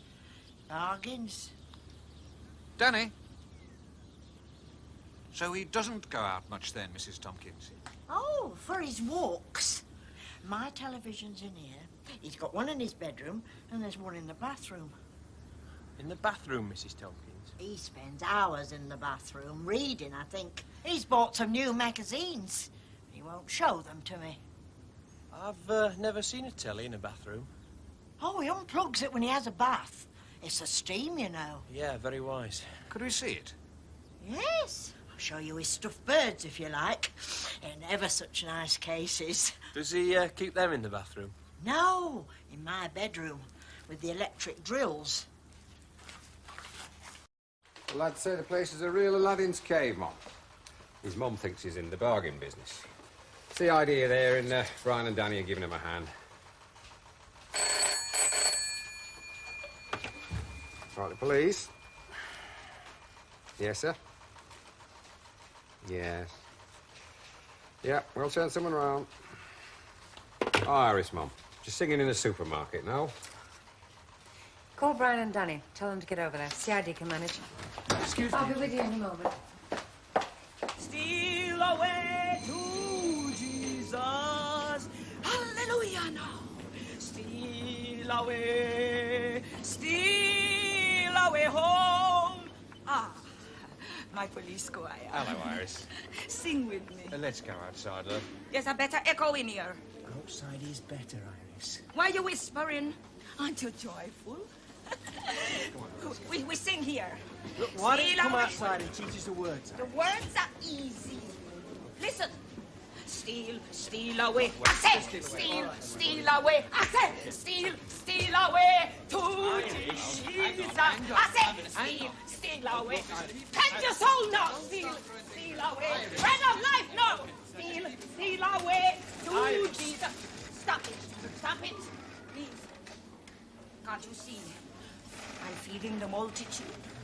Don't you care about the starving millions? I'm cancelling you from a choir. You have no heart. Come on, Let's come on. Follow me. I'll steal away to Jesus. Everybody come steal away. Everybody know steal away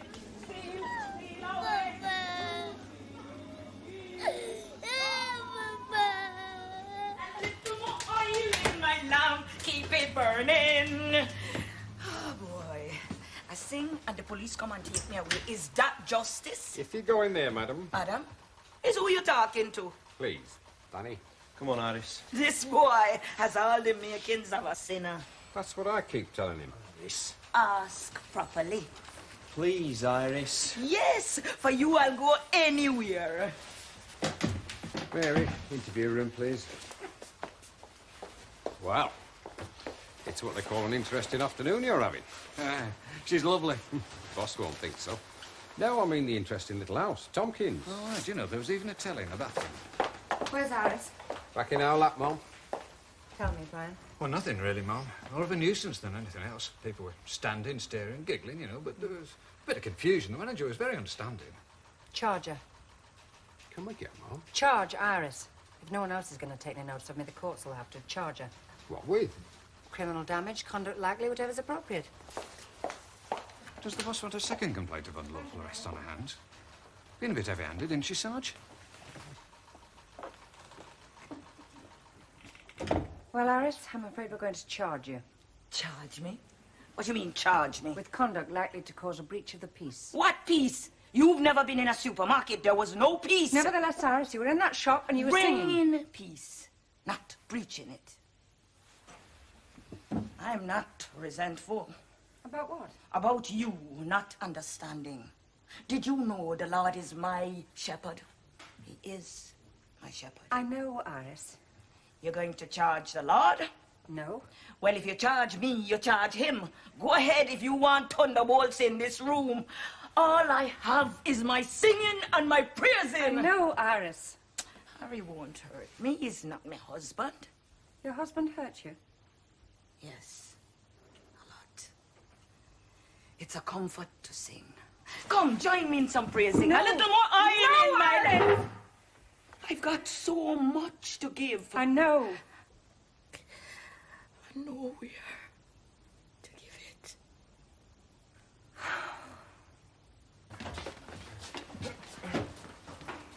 Who's a clever boy, then? Who's got a big head, then? Look, part of observation, Sarge. Thanks to a very chatty lady, you mean? The way it goes, Sarge, the way it goes. Nice birds, aren't they?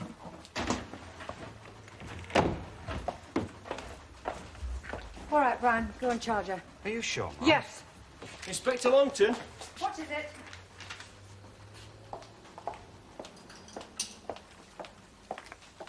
You recognise the name and address, Mum? Well, Mr. Bright. Yep. All the magazines and videos were found together. You're real hard porn. Mr. Bright will have to come in and identify these as being his, won't he? Naturally, Mum. Such a respectable man, Danny.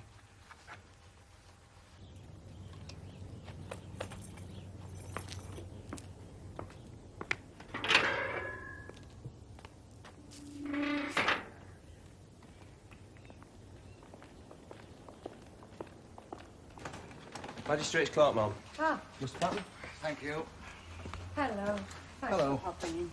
Right. See? Thank you. She's up tomorrow.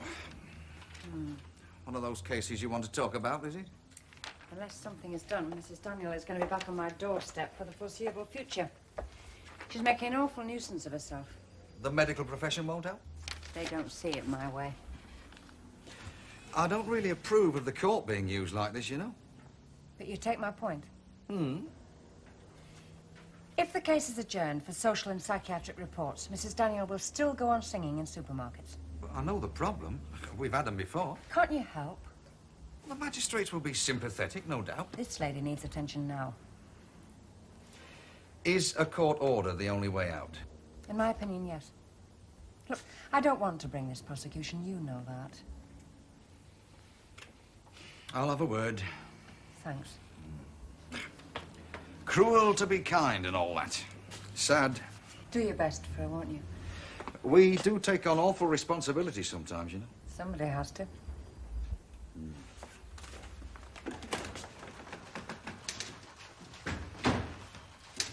Why, Mr. Patton? Cheerio. Mr. Bright. Just a moment. Mr. Bright's here, Mum.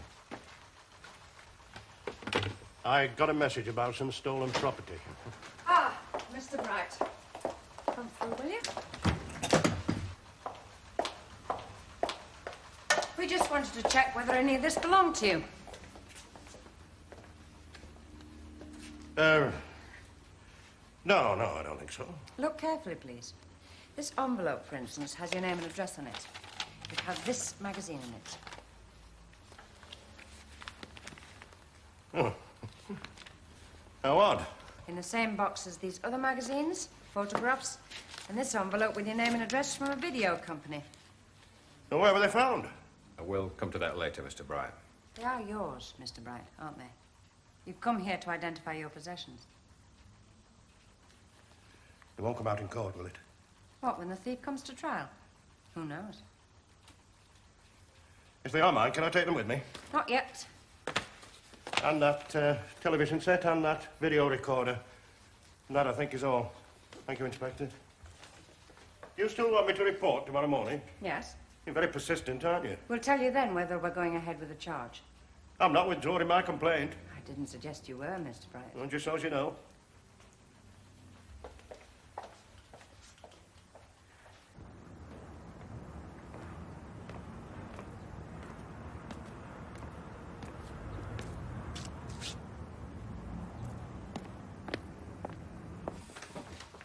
Morning, ma'am.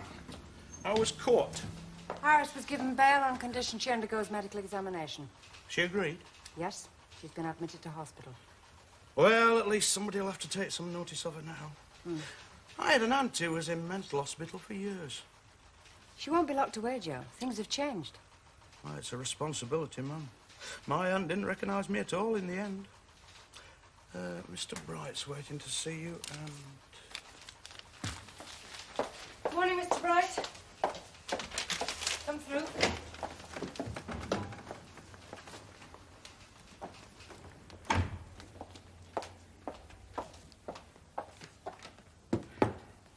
Well, I'm here, as promised. As instructed, surely.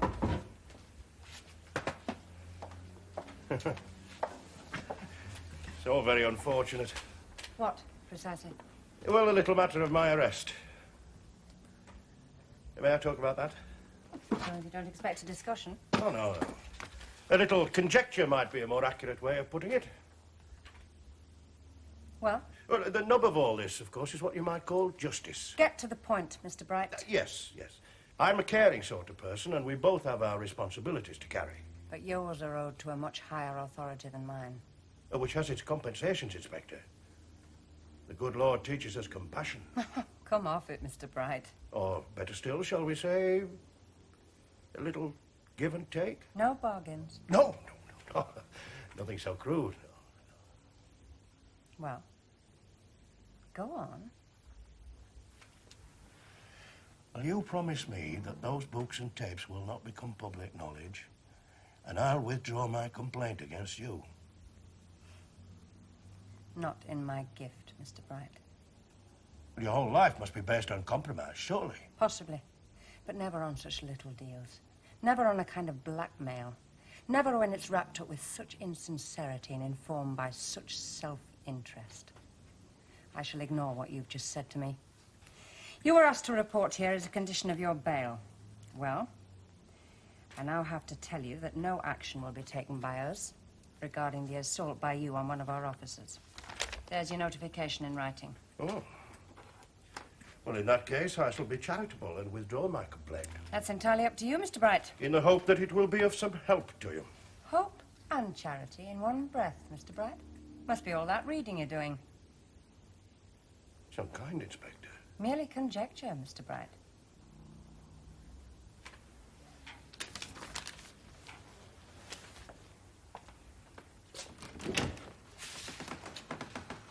I am withdrawing my complaint.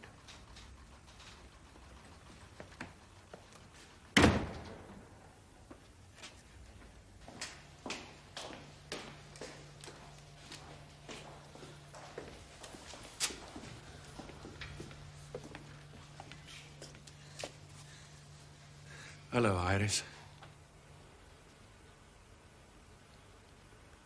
Hello, Harry. Flowers.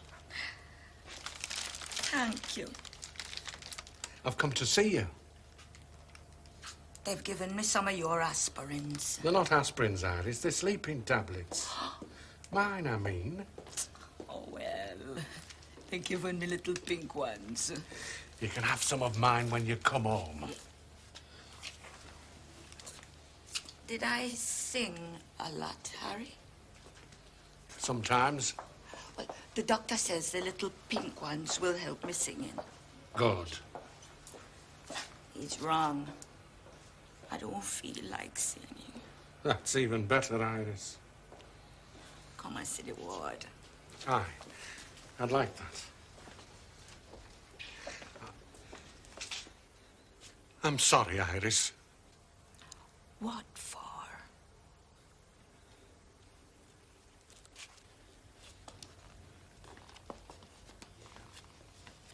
They have 2 women in the ward that hear voices all the time telling them things. Come and meet them, Harry. Aye.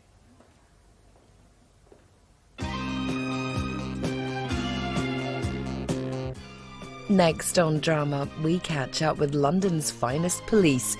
The good folk of Sun Hill are on the beat. In the Bill.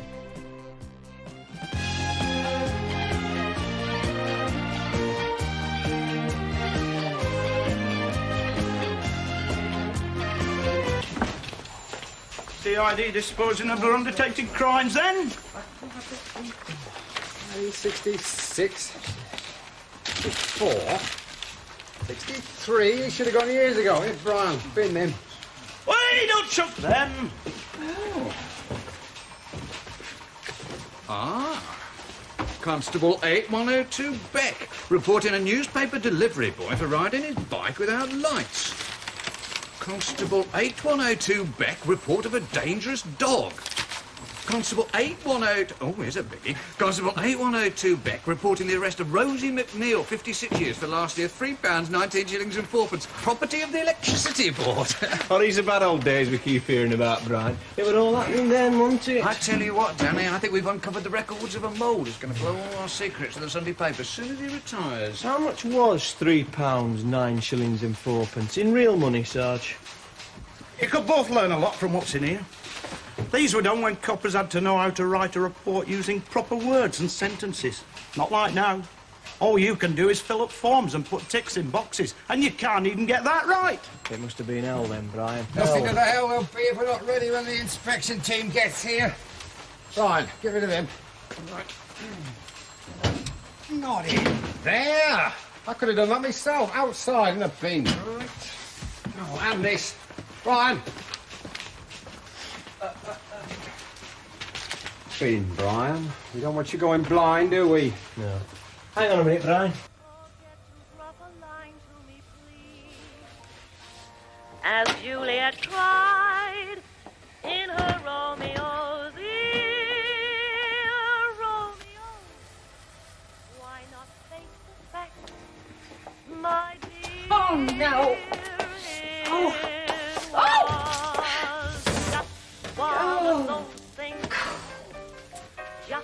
Why did it have to be today?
And I entered the premises at 8:05 a.m. in company with Police Constable Beavers. Do you remember that, George, when we caught the Pigeon Fanciers Club serving booze at breakfast time?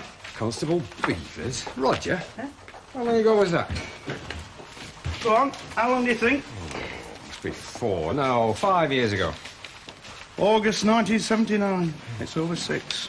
Time like an ever-rolling stream and all that. Ah, young Rogers wasn't one of our sons who was born away, though, was he? I'll keep this out and remind him about it when he was here. I remember that job as though it were yesterday.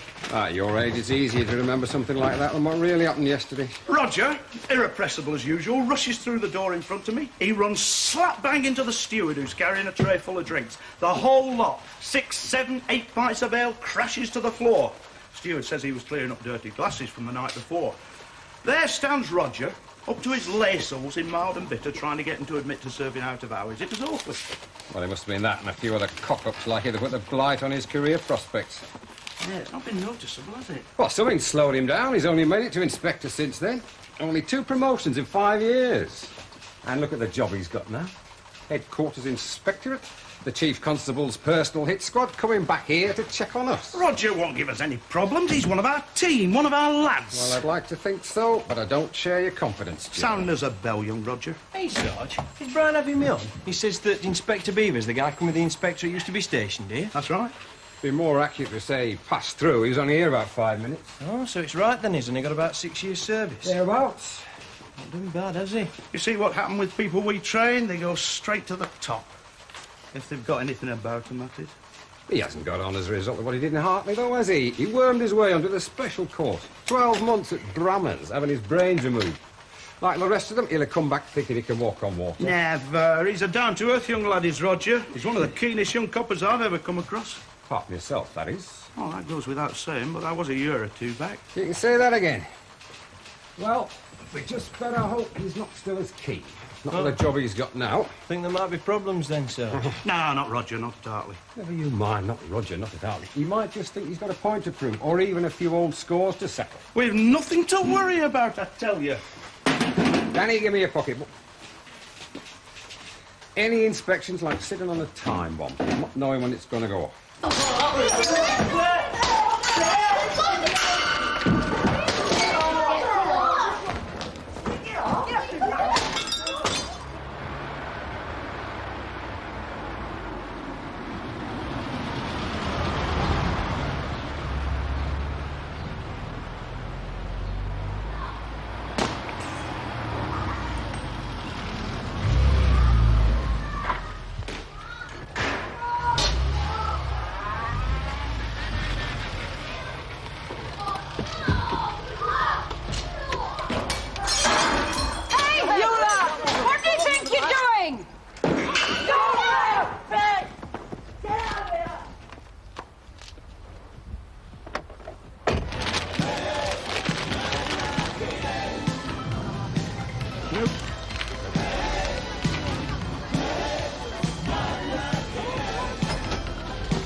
Are we ready?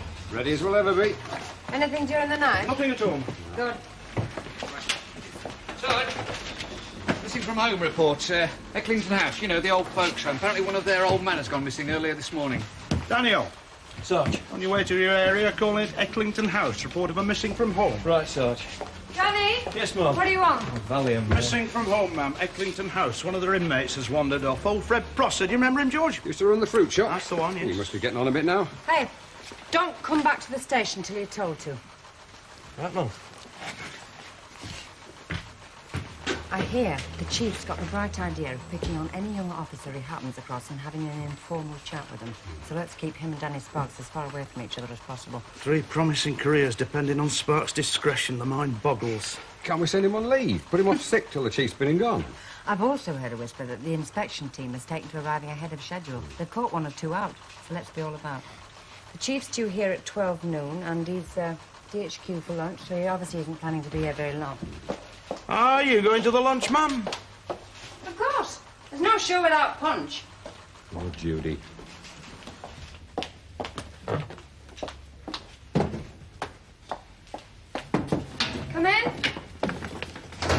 Fancy a brew, ma'am? Better leave it for now, Joe. We'll have one when the inspection team arrive. Right, only hope they're not too long, ma'am. Oh, Joe, have you a minute?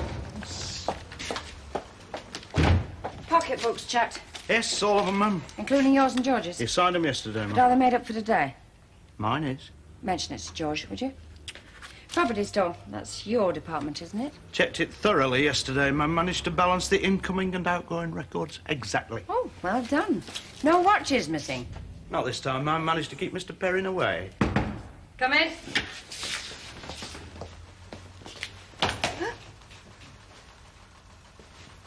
All personnel and station ready for your inspection, Mark. Very good, Sergeant. Carry on. Hang on, George. Give over, George. You'll give me a headache. Sorry about that, Mum. Got a bit carried away. Old spit and polish. You know, we old sweats.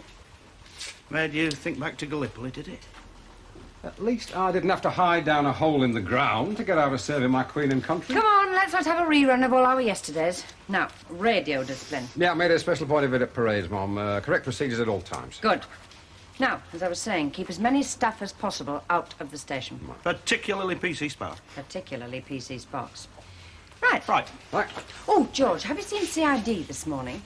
They were in very early, Mum. They've already carried 3 plastic bin liners full of paper out to the garage. From the noise from up there, I think they're shifting all the furniture about. Morning.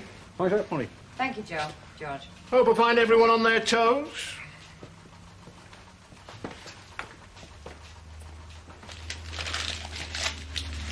Final pep talk before the visitation. I thought you'd be busy over at DHQ getting your department in order. I'll have you know, madam, my department is always in order. No, I just thought I'd pop in, see how Hartley CID is shaping up. Oh, I was just on my way up. Shall I leave it to you? Come up if you like. Okay.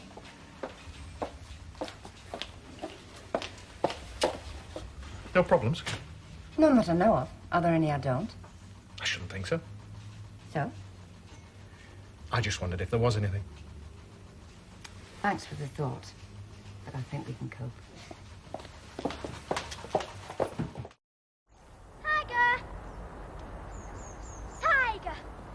Tiger! Come here, Tiger!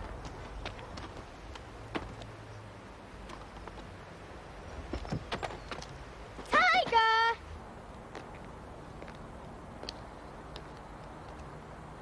Tiger! Tiger! Tiger!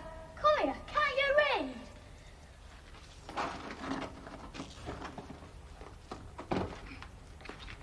Oh, you're a little terror. Tiger!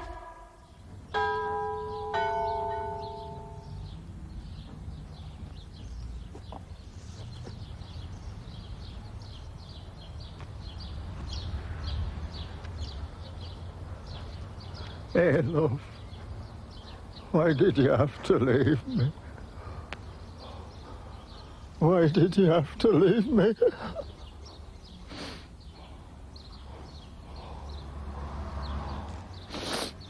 Yeah, have a look round, Danny. He probably hasn't gone far if he has to walk with a stick. I'll put out the description locally. Yes, and the bus station. I'll have one of the lads looking on the local coffee bars. Yeah, right, cheers. Sergeant Beck. Morning, sir. Chief Constable of Hartley. How are you? I'm very well, thank you, sir. Congratulations, sir. Thank you, Sergeant. I'll get the inspector. She's upstairs in CID with Mr. Perrin. We didn't expect you just yet, sir. Oh, it's Roger here, Joe. He drives me hard on these inspections. If I let him have his way, he'd have me out in the middle of the night. We will remember him when he was here. He was as keen as mustard then. You worked here at Hartley, Roger. You never let on, did you? Well, I'd have suggested a later start if he knows the place that well, but is there some dark secret? Well, it was a long time ago, sir. 6 years ago it was. George Parrish and me were talking about it just before. George Parrish? Is he still here too? He most certainly is. Me and George keep this place going. Without us, Hartley had closed down. As I was saying, we were talking about when you were here. About that morning at the Pigeon Fanciers Club. Do you remember? No, I don't. As I say, it was a long time ago. George, good to see you. It's a long time since Stretford days. How are you? I'm fine, thank you. Well, how are you liking this then, sir? Bit of a change from chasing villains in CID. Oh, this job, it's great. Now I'm after the real villains. Coppers who complete forms in duplicate instead of triplicate, or tick squares instead of crossing them. Serious stuff, this, you know. I was just saying, George, you were talking about when Inspector Beavers used to be here, when he used to do real police work. I think perhaps we better get started, sir. See what I mean? What a slave driver. Kate, lovely to see you. You look great. Hello, Mark. Just a minute. Oh, put me down, sir. You don't know where I've been. And still unattached. By heck, if I was 20 years younger. Still swanning along in CID, Mark? Oh, some of us have to keep things going, sir, when others desert the ship. Many are called, but few are chosen. Not married yet? No, sir. Good lad. Keep playing the field. Roger, you want to have a chat with this guy here? He's got an address book that Hugh Hefner would pay $1 million for.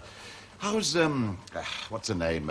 West Indian woman barrister. What a cracker. She nearly caused a riot when you brought her to college, dining in night. Are you going to offer your guests coffee, Kate? Yes, I think we had better change the subject. Sir? I thought you'd never ask. George, in my office. And that ginger ale hostess who drank pints of bitter. Sir! Oh. Thank you, Joe. Not having coffee, Roger? No, I think I prefer to get started, sir. We'll have a coffee first. All work and no play, you know. I'll have one in the mess room, then. As you wish. See you later, then. Come through, Roger, you know the way. Things haven't changed. We still have to eat in the locker room.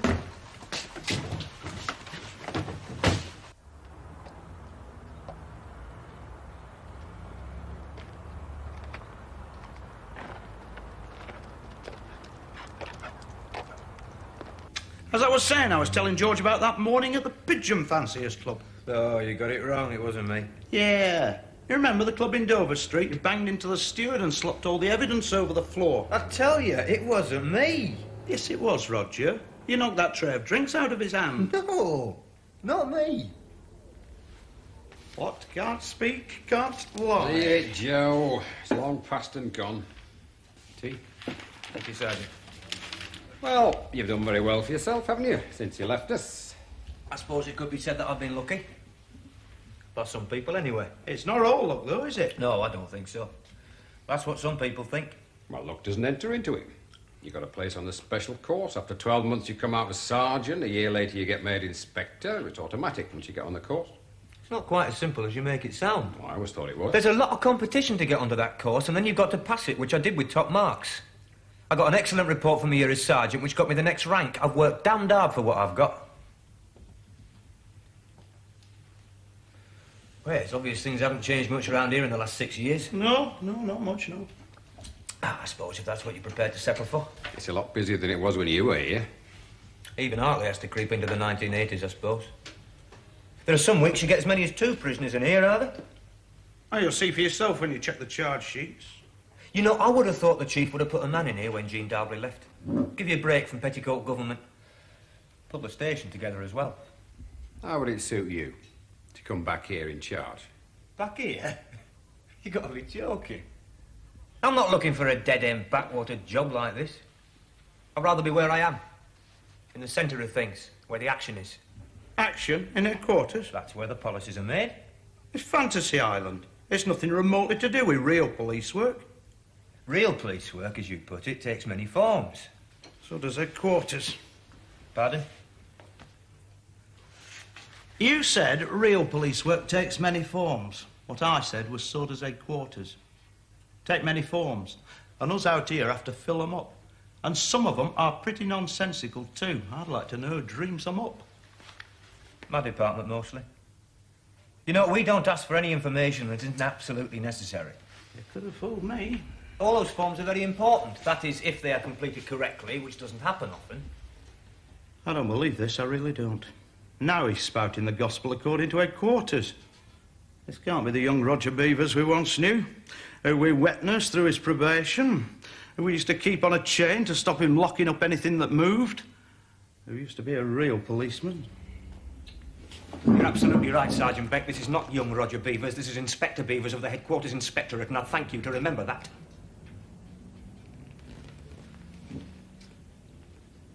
I see you're still displaying that non-regulation whistle chain. I'm proud of it, sir. Yes, as you well know, they were withdrawn a number of years ago. Take a friendly warning, Sergeant. The Chief Constable won't like it. He doesn't approve of officers adding personal embellishments to the uniform. I'll take over the interview room as my office. I don't suppose it'll be needed.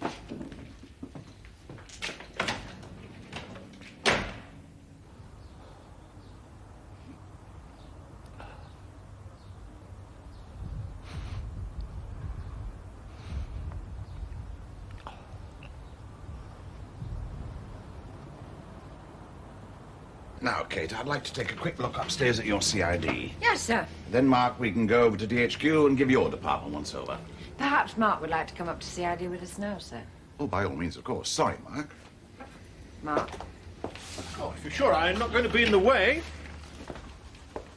Touchy, isn't he? You're reminding him about that West Indian lady barrister set his nerves jangling. You may be right. What a man-eater she was.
How's it going? You may well ask. Our little boy of yesteryear is fast becoming the man of tomorrow, and I don't like it. Problems? Not unsurmountable ones, but Roger's becoming a real pain in the backside. It's totally ridiculous. He's still only a bit of a kid. He's got me chasing around. Hello, Mr. Beck. Mr. Parrish. What do you want, Billy? We're busy. I was just passing. Yeah, well, you better keep on passing. Off you go. We've no time today. Any chance of a brew? No, not this morning, Billy. No brew. I always get a brew. You're one of my regular stops. Yeah. We've got some very important people coming. We can't do anything till after they've gone. Oh, well, that's fair enough. I'll wait.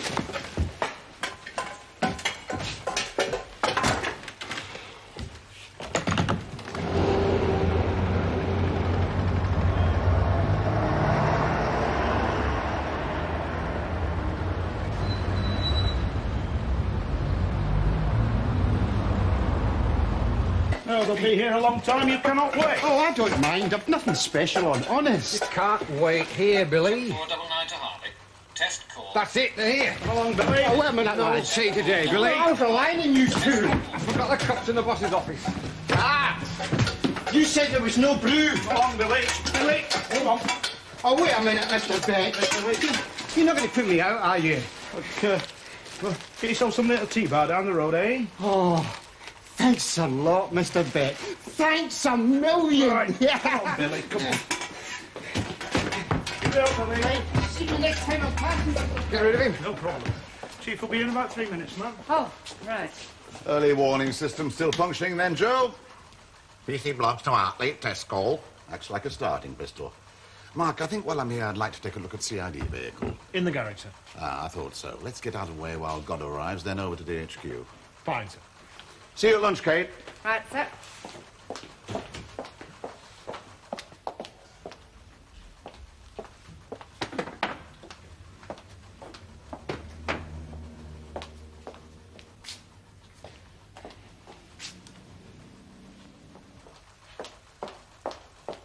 Where's Beavers? He's here, Mum.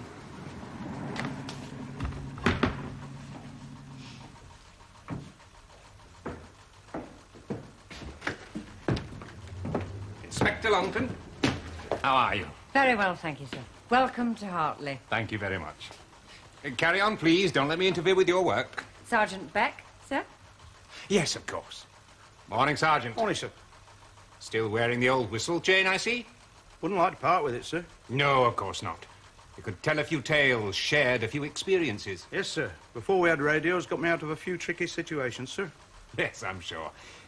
I'd like to have a look round now, if I may, Inspector. Yes, sir. Would you come through here, sir? There's a special pride in your own station, isn't there, Miss Longton? Yes, sir. Control room, sir. P.C. Whittaker, one of our regular communications room officers. Morning, Constable. Joe?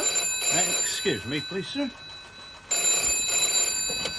Hartley Police emergency line. Yes, sir. Who was that speaking, please? Not something you've arranged specially for me, I hope. Oh, no, sir. I think that sounded like a genuine call. Wouldn't be the first time an incident has been stage managed for my benefit. This is the combined parade room, locker room, and dining room, sir. In old stations such as this, space is at a premium. Sir? Carry on, Sergeant. It's hardly surprising there is no sign of sexual discrimination at Hartley, Miss Longton. This way, sir.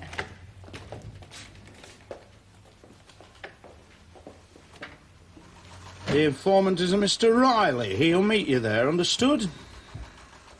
Roger, Sergeant. Message received and understood. I'm making my way to the incident now. PC 7740 Sparks to Hartley. Oh, over and out, Sergeant. All right. Don't get carried away. What was that emergency call, Sergeant? Report of someone in the canal, sir. It sounds like I'm missing from home this morning, ma'am. I've sent Constable Sparks. An elderly man wandered off from one of our old people's homes this morning, sir. Sounds as if he might have ended up in the canal. Dear me. How tragic. Try to include something appropriate in my speech at tonight's social services dinner, Matthew. Good morning, sir. Morning, Mr. Beavers. Carry on, please. Thank you, sir. Sergeant, could you come in here, please? I can't make head or tail of these duty states. Shouldn't be much longer, sir. There don't seem to be too many problems. And there really isn't that much to check when you compare it with a busy station. CID is upstairs, sir. Necessary evil, the Inspector, Miss Longton. I hope they aren't too much of a burden to you. Well, I'm sure we can deal with any queries, sir.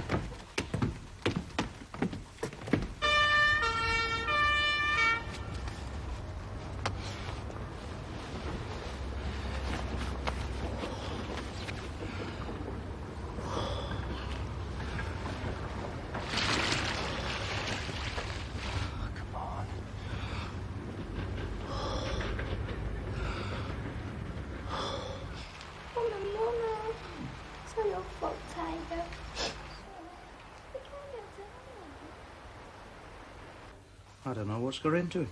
Ambition. Vaulting ambition which o'erleaps itself. Something like that. As the saying goes, Joe, the higher the monkey climbs the tree, the more he shows his backside. There was no need to query those duty states in front of the chief, though. That was pure malice. Why? What was wrong with them? Out of date order, that's all. They were not. They were. I had to put them right. Me and Danny Sparks checked them yesterday. They were right. The little rats. Before I go, is there somewhere we can have a word, Inspector? In my office, sir? Please, Miss Longton.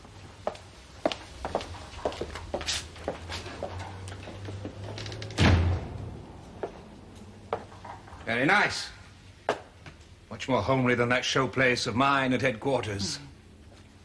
Sit down, please. Thank you, sir. You've got a good station here, Miss Longton. I'm very pleased with what I've seen. Thank you, sir. I've got a good staff. You enjoy working at Hartley, then? Oh, yes, sir. Good. You don't want to get too settled, do you? No, sir. It's easy to get into a rut. Need fresh challenges. Yes, sir. You ready for a move, then? Move, sir. Does the prospect bother you? Oh, no, sir. Not at all. Good.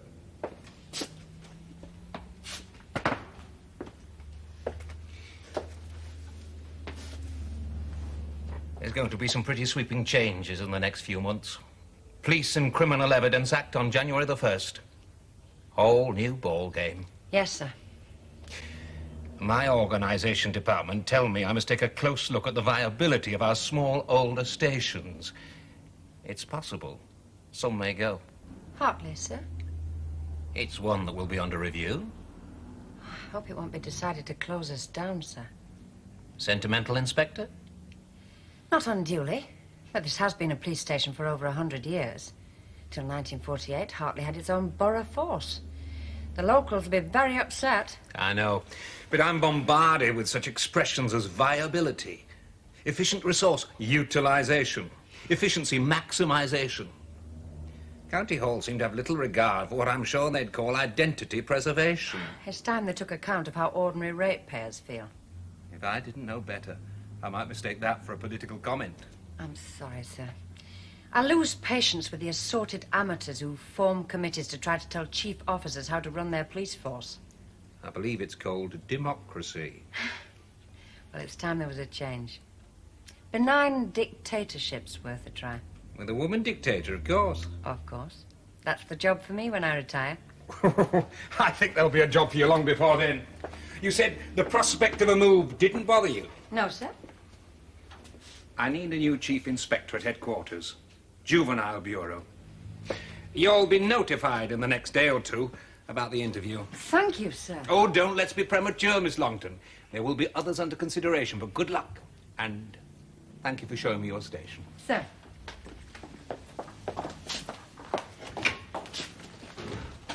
Oh, will you have a word with that sergeant? Whistle chains are no longer uniform issue and should not be worn. Sir. Thank you, Sergeant. Sir. Are we ready, then? Sir. Constable. Sorry, Mum, I thought... Constable Sparks, sir. Have you come in to make that report? Yes, Mum. The man was dead, Mum. I see. Carry on, please. Mum? A moment, Constable. Are you free for a few minutes? Well, I'm a bit... You can clean up later. Can I use your office, Inspector? Please, sir. Come through. Sir? Do you want me, sir? No, thank you, Inspector. Just Constable Sparks. I'll see you at the lunch. Go ahead. Thank you, sir.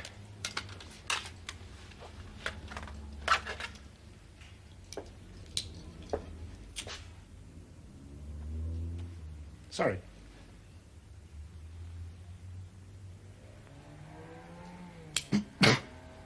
Thank you, sir. All the stuff to have a go at, and he has to drop on Danny Sparks. He'd no right coming in without being told. I thought he'd be tied up on that job. So I try, whenever I can, to have a chat with the men who are actually out here doing it. Oh, good idea, sir. Hartley is the only station you worked at? Yes, sir. How do you think it will be affected by the Police and Criminal Evidence Act? Not very much at all, I shouldn't imagine, sir. Well, we're a long way from headquarters out here, and new ideas take the time to filter through. Well, I wouldn't have recognised you if you hadn't been in uniform, sir. It is my first visit. Yes, sir. I'm sure you kept pretty busy at headquarters. Yes, I am. Tell me, what aspects of police work appeal to you particularly, Constable Sparks? Meeting people, sir, and helping them when they've got a problem.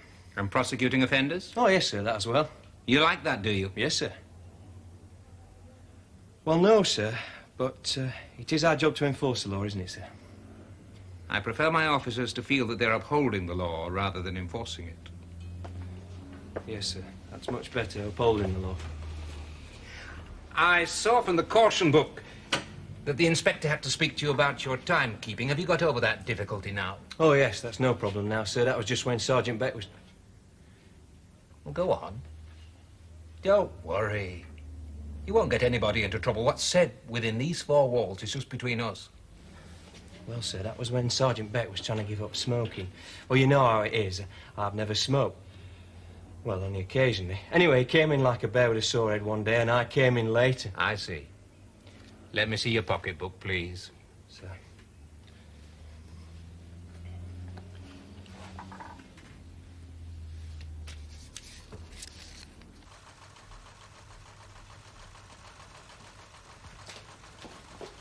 Where's Joe gone? He's in there again. Hi, please. Yes, could I have your name, please? Finished? Yes, that's it for another year. Where is that? Any problems? No, nothing serious. Yeah. Getting a copy of my report in due course. Yes, you just... Any chance of a lift to DHQ in the Chief's car? Mr. Austin will have taken ours. Oh, I'm just leaving to go to DHQ. I'll give you a lift.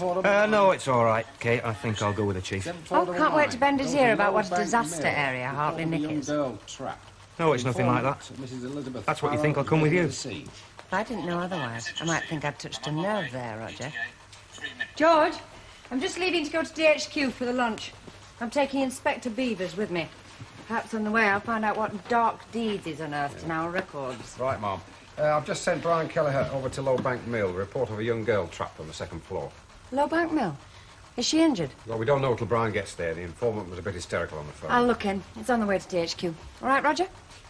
No, it's all right, Kate. I think I'll hang on and go with the Chief. Come on. Come and see some operational work for a change.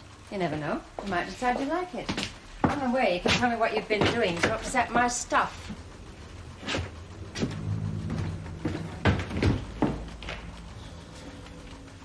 What's the state of play up in that building, The then? stairs apparently fell down, and then Stairs? she said the roof collapsed. Yeah, the roof. poor little thing's been very frightened. I've been talking to him. I think he's going So there's to be no all right. floor for her up there? No, there's no floor. Now, you're all right, love? OK, now just stay where you are and you'll be quite safe, OK?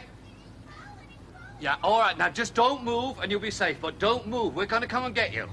OK, so I want you to stay here and keep an eye on you. The lady's going to stay with you, OK?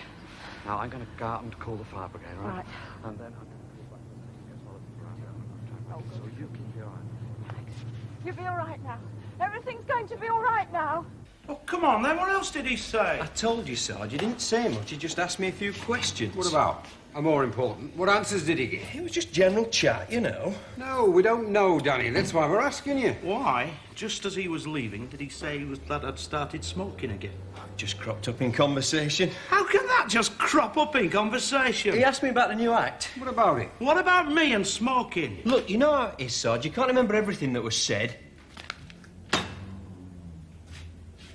Sit down there, Danny. Now, start out. Come in, Constable, and tell us every word that was said. Particularly about me and smoking.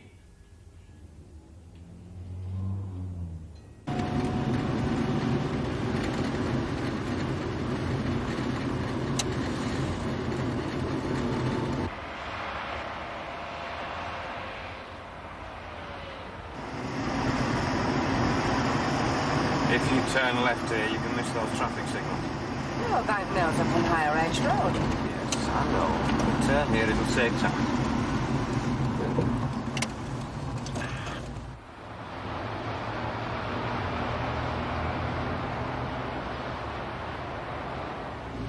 Thought you couldn't get across to Higher Edge from this side. And then right. Don't forget, I used to walk the beat round here, Kate. I could probably show you a lot of this patch you've never seen.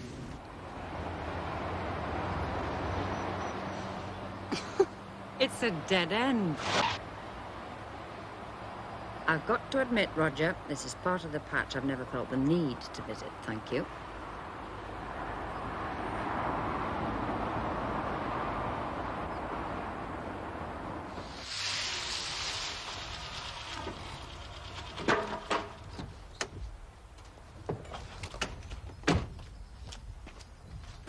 Brian? Where's the girl? Second floor window, Mum, round the corner. I spoke to her, told her not to move. Seems the stairs gave way under her. Can we get to her with the ladders? I should think so, Mum. I've sent for the fire brigade. Brian, you mustn't go in there. It's taking too much of a chance. We've got to do something to help her, Look, we Mum. can stop her getting hurt. Come on. We can't just leave her there. Show me which window, and I'll try to keep her calm. But, Mum... By staying still, she's as safe as we can make her. We can talk to her, keep her in one place till the fire brigade But, gets Mum, I'd have been through in another couple of minutes. If I weren't careful, I think I could get You're to not her. going in there, Brian. The slightest movement could bring the whole thing falling around our ears. Yeah, well, I'm You're prepared to... risking her neck as well as your own. We mustn't do anything to disturb that building till she's safely out of there. Come on, we'll talk to her.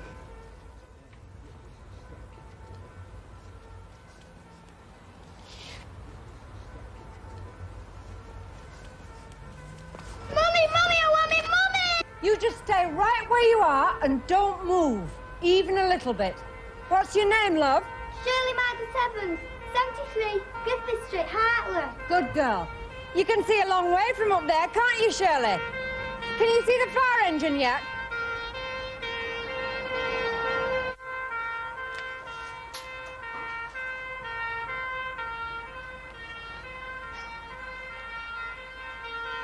Come on, love. I'll take you down.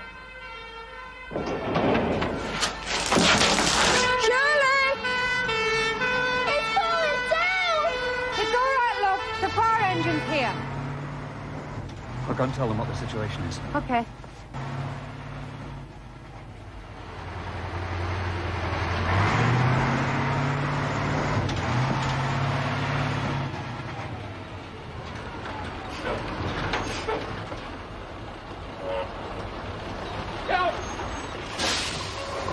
And I'm Shirley. Right, ma'am.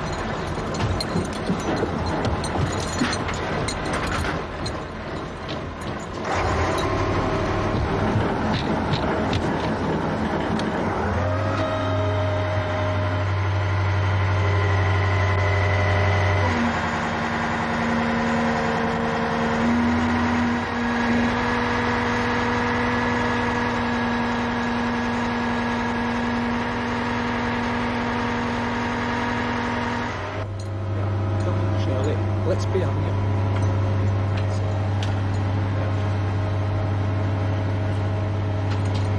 I'm on time, babe.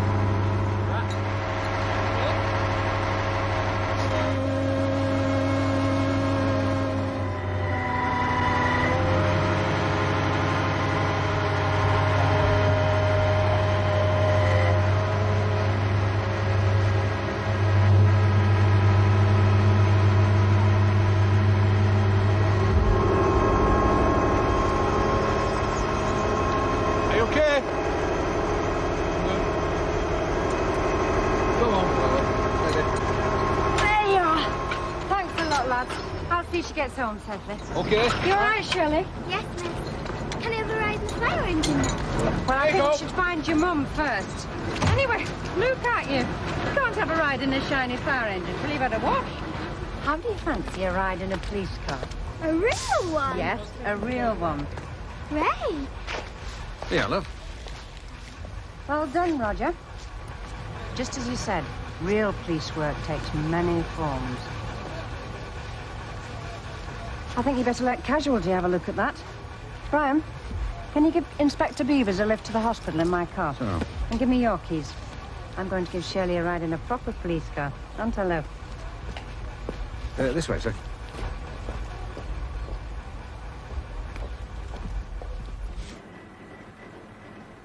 There's Tiger. Yes, there you are, love. Safe and sound.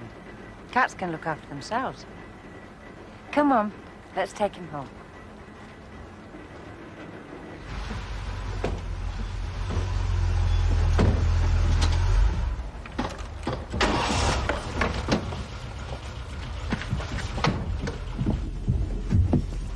Where's the inspector? Over there, sir.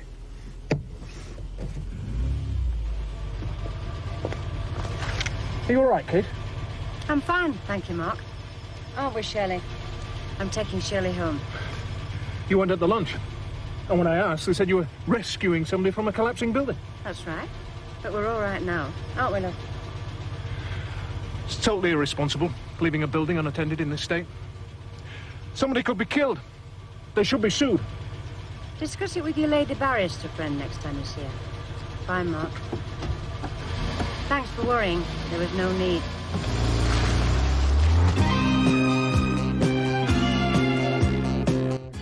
Next on Drama, we catch up with London's finest police.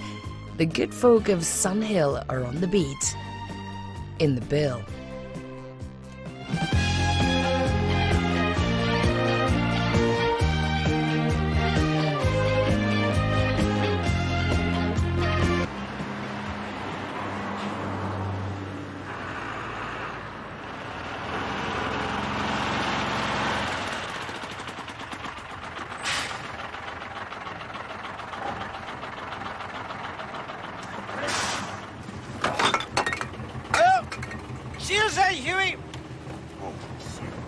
It's, it's over that way, is it? Aye, just follow your nose till morning. Aye. What was that? You've all the time in the world. Kick off snoodle tomorrow. All right. Well, thank you, sir. You're a prince. Now, you know that, don't you, eh? Listen, I'm awful sorry about the wee... No problem, Ian. Give a wee shout for me, would you? I'll do that, sir. I'll do that. I'm terrible sorry about the wee accident. No problem, Ian. No problem. No fancy coming with me, eh? Oh, come on. You can park your wee van over there. Come on! No, got deliveries to do, money to earn. We're not all men of leisure, you know. Oh, well, there you are. Aye.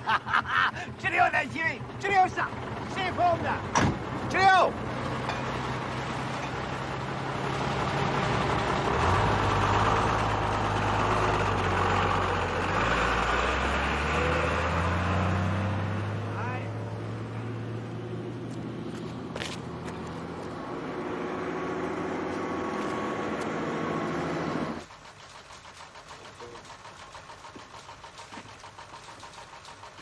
Man of leisure. Well deserved and all. Quiet weekend? Wife's mother's coming over. Something you'll not be bothered with a lot. I don't know your wife's mother. I'm not sure I do. I have met her. Listen, George, while it was quiet, I was... 442's a chicken's way. You don't even play the game. Right. Afternoon, Sarge. Right, So when I'm watching with the clean, clinical eye of the dispassionate observer. Cobblers. Still here? Oh, just winding down, Mum, after a feverish morning leaning on the desk. Don't knock it. Why have we so many on crowd control? This is a bit thin, isn't it? Well, there's a student demo at the sixth form college against something or other, and there's the big match. Oh, City are playing our Caledonian brethren. Footballing coppers want to go. 5 forwards, 3 half-backs, 2 full-backs, and a goalkeeper. Custodian of the leather. Sarge? Didn't you read The Wizard, you two? The Rover, the Hotspur. Cannonball Kid, Baldy Hogan, Nick Smith, it's goals that count. Yes, thank you, Sarge. Oh, Brian and Danny, I've had a telephone call from Councillor Mrs. Porritt. Her mother's cat has turned up missing. Very good. I know, but her mother insists that several cats have gone in the neighbourhood and there may be cat thieves about. Cat thieves, Mum? Yes. You heard of cat burglars, surely to God. Very good, All right, that's enough. You can sell cats for the fur. And animal experimenters often get taken in by people who claim that small animals have been specially bred for experimentation. So, keep your eyes out for plain vans with no markings and nothing much to do. Oh, and traces of cat rub on corners. Yes, sir. Is it a crime, though, Mom? Oh, it's not going to happen in Hartley, whatever it is. You take the high road and I'll take the low road. And I'll be in Scotland half 4 years.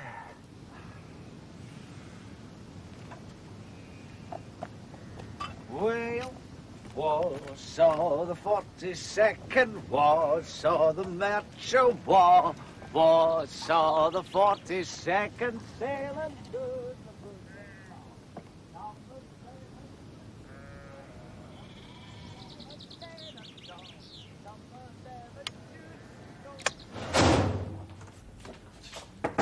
Come in.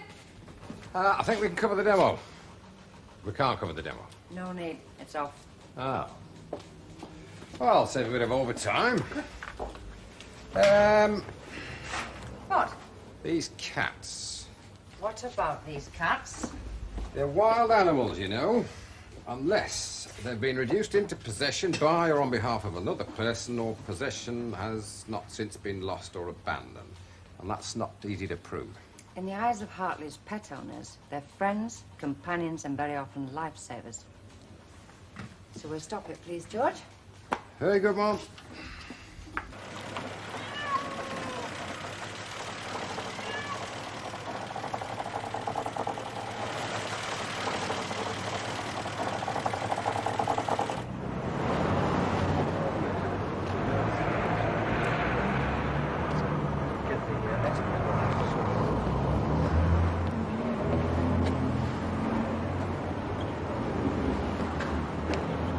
With 5 forwards, you'd be bound to get more goals. You don't even play football.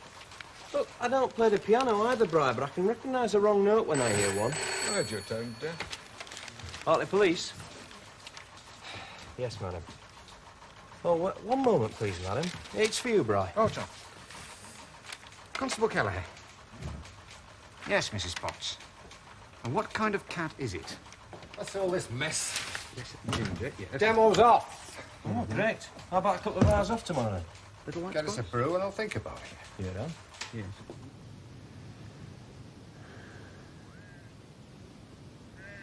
I think we'll get the head down. Yes.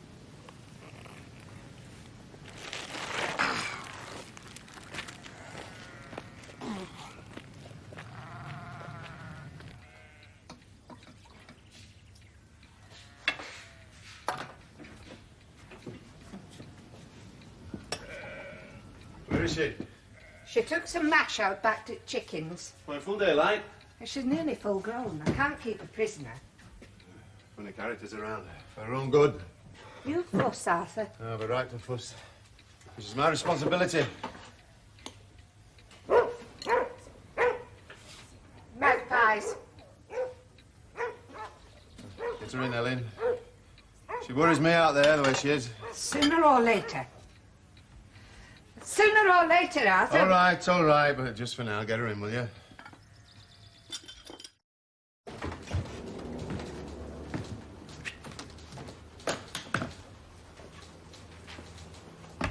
Listen, George, I was wondering.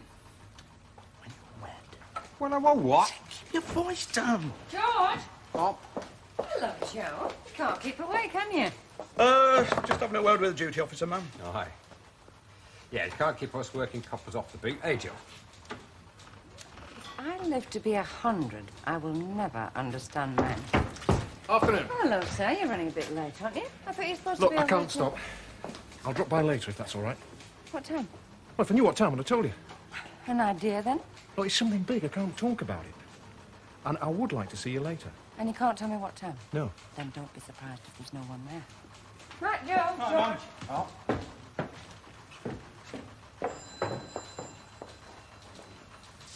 I wondered how you went on.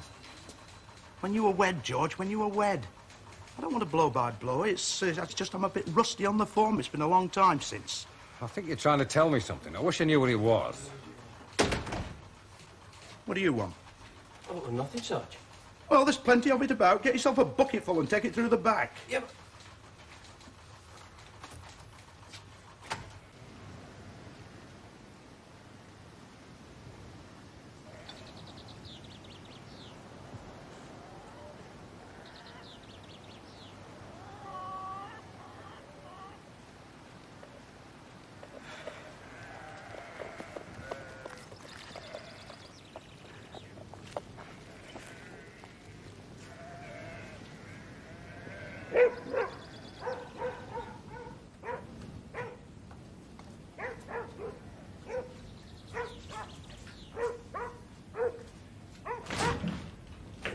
Arthur. Arthur! All right. All right. Is she in? Of course she's in. Put that flaming gun away.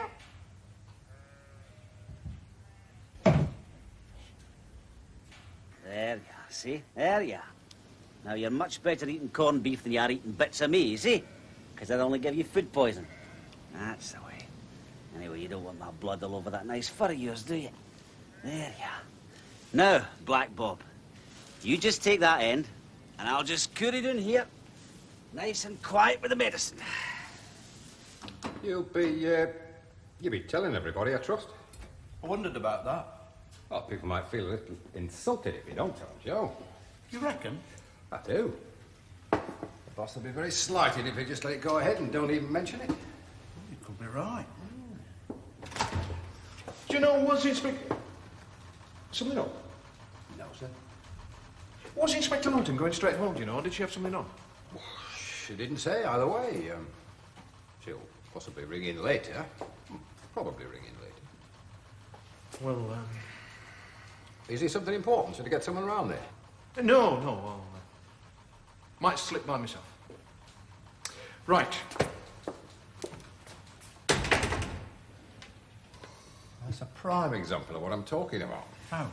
People should talk to each other. That way there's no chance of a misunderstanding arising. Yeah, you could be right. But this is a bit different. Not at all. It drops exactly into the same socket. You keep yourself too much to yourself, Joseph. Think on. And what's the chances of getting an invite? Well, I shall have to consult the oracle. Do?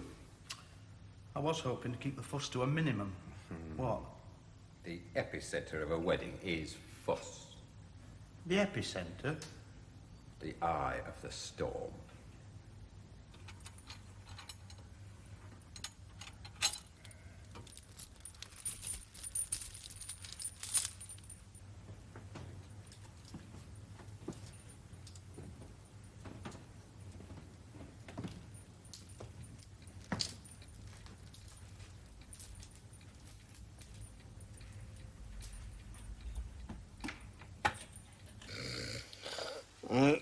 That's who uh-huh.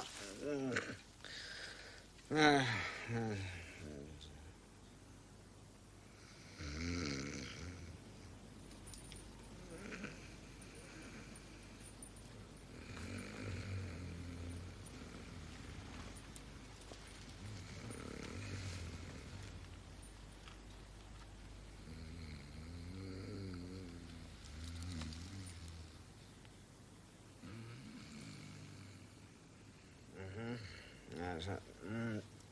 Right over there. That's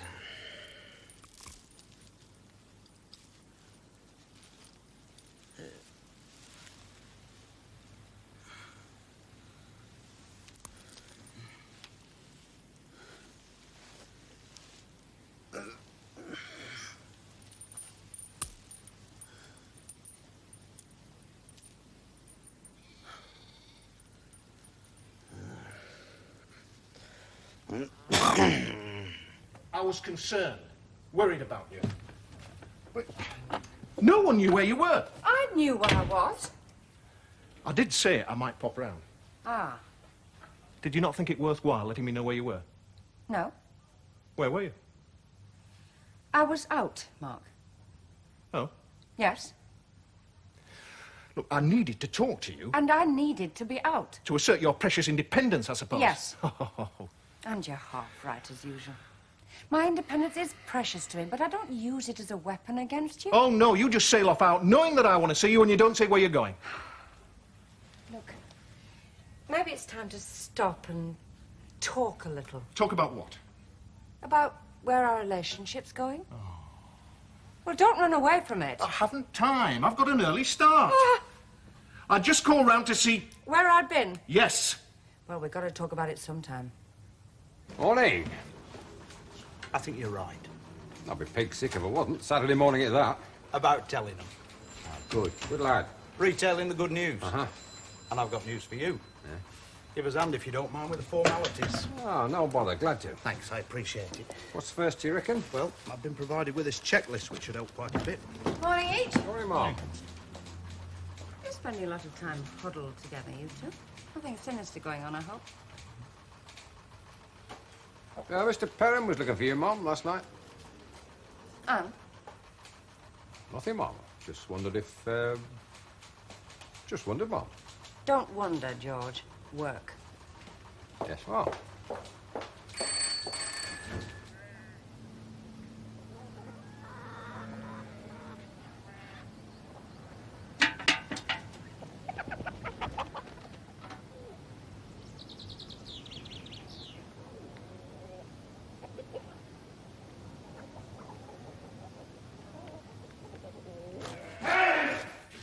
Keep your voice down, can't you? You're bellowing like a bullcalf. She's been out in the night. She's been out, look. It's time, Arthur. No. It's past time, Arthur. Yes. Oh,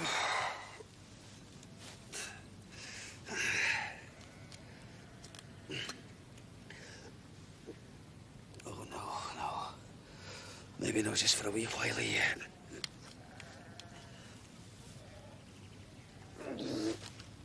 What are we going to do? Ellen, if I knew what to do, I'd have done it long since. Long since. There should be someone we could talk to. Talk to anyone at all. You know the first thing will be, don't you? Well, don't you?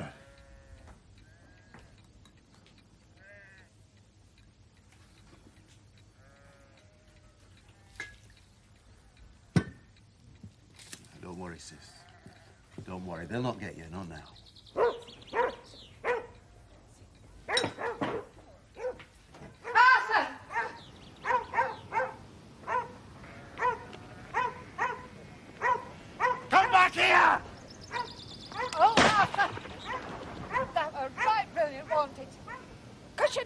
gone off to now, don't you? Get her back upstairs. I want to see Sergeant Beck. Well, I'm afraid he's not here. Oh. My cat's disappeared. Oh, not this one. My other cat, he's gone. No, this is his brother. Do you remember him? Yes. Yes. I see, and what would you like us to do about it, Lydia? Well, I'd like you to find him, please. Ah. I think he's been kidnapped. No, I brought you his brother so you'll recognise him when you find him. They're twins, you see. And And what, love? have you somewhere you could look after this one for a bit? I'm afraid he'll go too.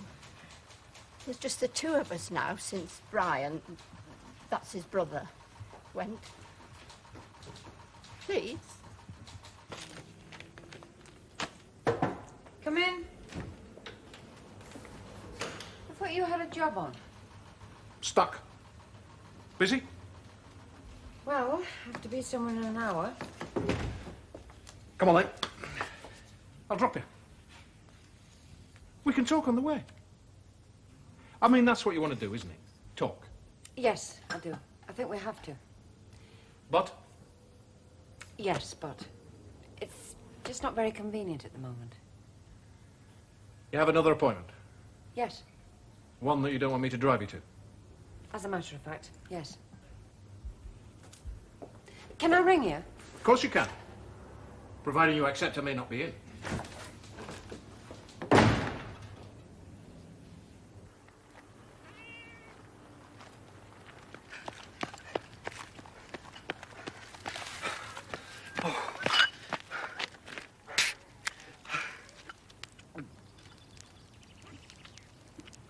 Oh.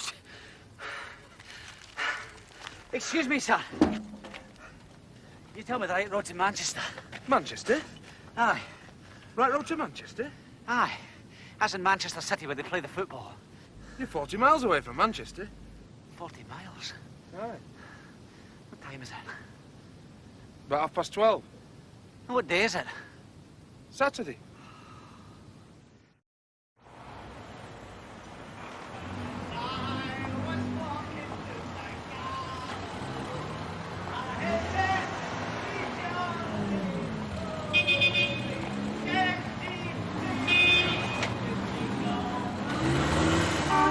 I don't know. I want to leave it.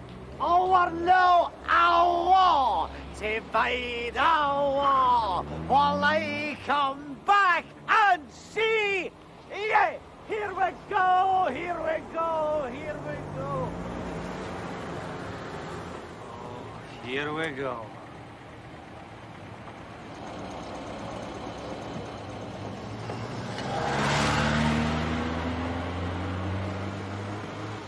Scotland!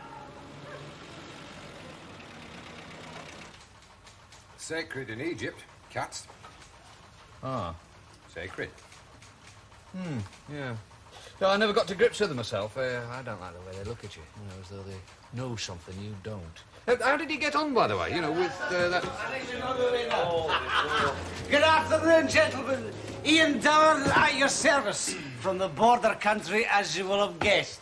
Now, my ancestors were cattle thieves, but honest folk have naught to fear from wee reavers, particularly if they have no cows.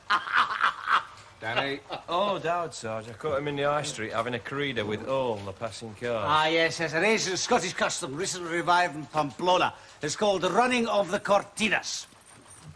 Excuse me a wee minute. Your colleague here has very kindly offered me the hospitality of your establishment. I, for my part, have very graciously accepted. This way. Fair enough. God, mate. You don't afford to get your floor fixed. Any score yet, boys? Are you English, by the way? Serves it right. Here we go. We don't even know that he saw her. Then why were police picking him up? These were told ship on. He was drunk, weaving about.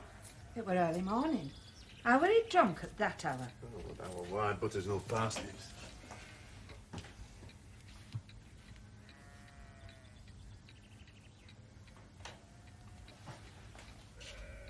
They may not have seen her. You're right. No, it's gone further than that. We've got to do something for good and all. I mean, if she's going to go wandering about. Did she really go into that barn? It doesn't make that much difference. But we've got to face up to it sooner or later. Maybe it's best done now. I could go to the police station. What for? Well, find out why we're picked up. What good would that do? Well, we know how much time we have before we have to do something about Sissy. Do what? Well, if I knew what to do, I'd do it. I got this. Seems to cover most of the routines. Oh, yeah, very comprehensive. Are you going in for the full panoply? Full panoply? Pipes and drums, regiments of choir Give boys. up, give up. Interesting bit here about who pays for what. Ready. You know, half of me's worried sick. The other half's like a little kid off to the Tower Circus. I also have a list of names for you. Yes, sir? I want to report something. Slipping out. See you short. Now then, Mr... I don't want to make it official. It's probably something nothing. Well, just for the record. Field. There was this bloke, Scotchman, I think he had a kilt on. Drunk as a skunk he was, wandering about early on. Yes, sir. Well, I thought you ought to know. I mean, being Saturday, kids around, you can't be too careful. Now, we have the matter in hand, Mr. Field. You locked him up, have you?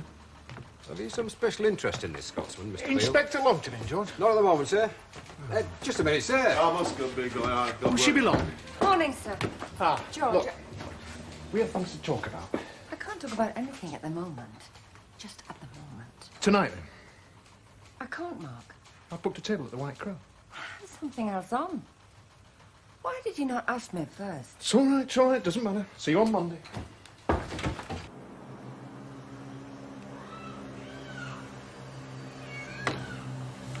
So I must have missed the day then, eh? Today is most certainly Sunday. Aye. Oh, listen, thanks a lot. For what? Locking you up? Oh, I know what kind of clown I can be when I get a few drinks in me. Aye. You know, they call me Pile back home. Pile? I can be a real pain in the bum. I'll tell you, the last couple of days have been a complete mystery to me. There was a wee lassie that... Oh, no, it was flying. Feel no pain. Hey, listen, it was 1-1, wasn't it? It was. Aye, well, away goals count double. We'll stuff them. Cheerio now.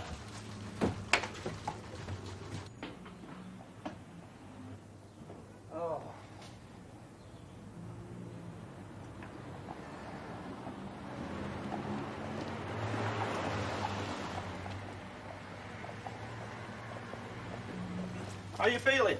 Oh, 100%.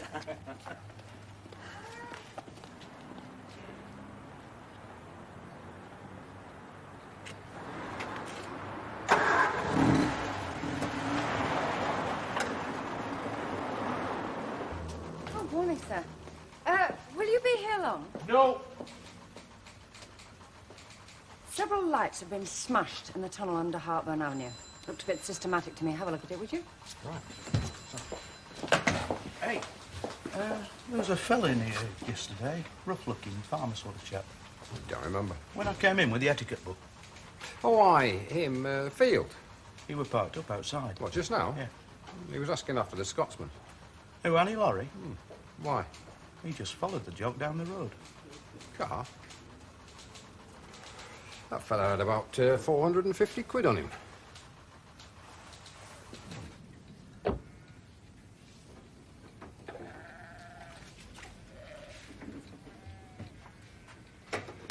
Well, you don't have to worry about him anymore.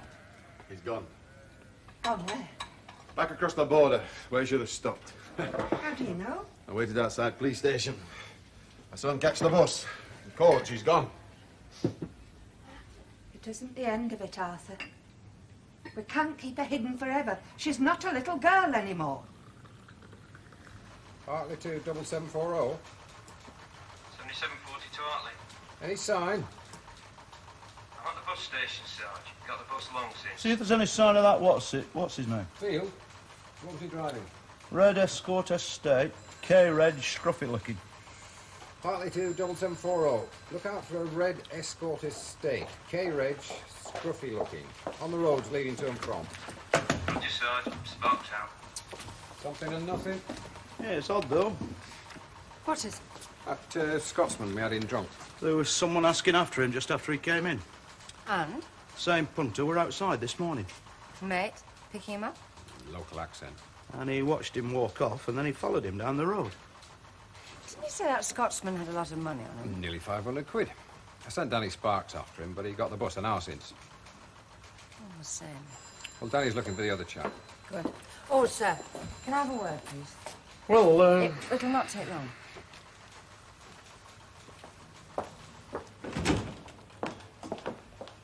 Well? I'd just like to try and explain. Explain? You don't have to explain anything to me. But I'd like to. All seems perfectly obvious. Does it? Yes. Yes, it does. You know, I thought we had something of a relationship. I thought that perhaps we could rely on each other from time to time for, what's the phrase? Help and succor? I think I was probably wrong. Will you listen? No, I needed you last night. And where were you? Unavailable. Now, I was very available when you needed me for that Beck business. I bent over backwards for you. Well, if I had have been able to, I'd have done the same for you. Oh, don't put yourself out. It's not necessary. I know where I stand. Fine. Where were you? I was out, Mark. I had to go out. Even though you knew I wanted to see you. Look, I'm not a cup of Horlicks. Don't take me for granted. Is that it? Yes. Seeing as you're not going to listen. Fine. See you in the morning. On parade at the usual time. Inspector. Yes, sir.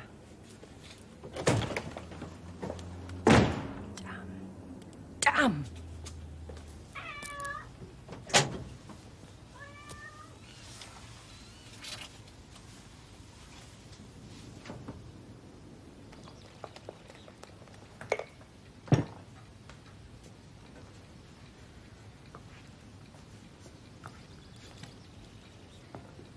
What, my love?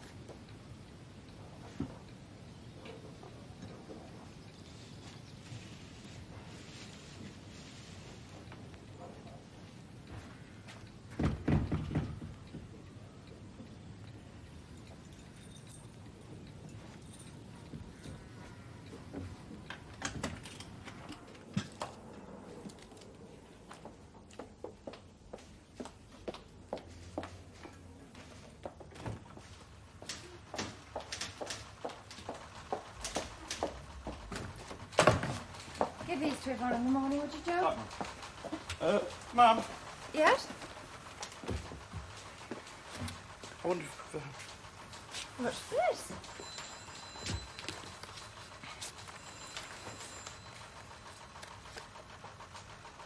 Oh, Joe.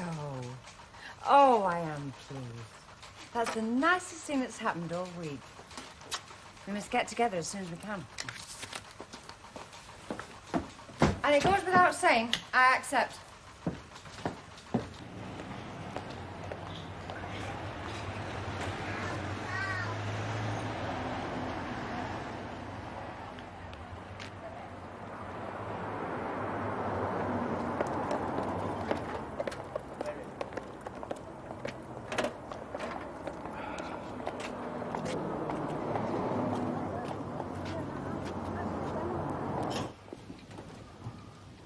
It's Monday.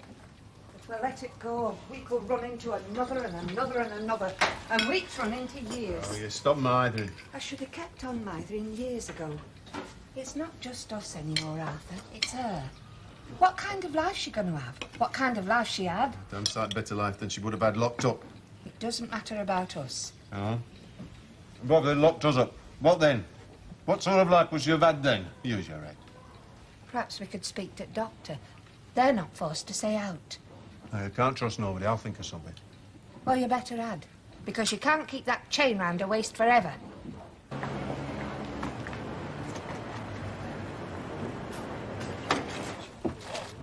Morning. Come through for a minute, would you, George? And you, Joe, if you have a minute.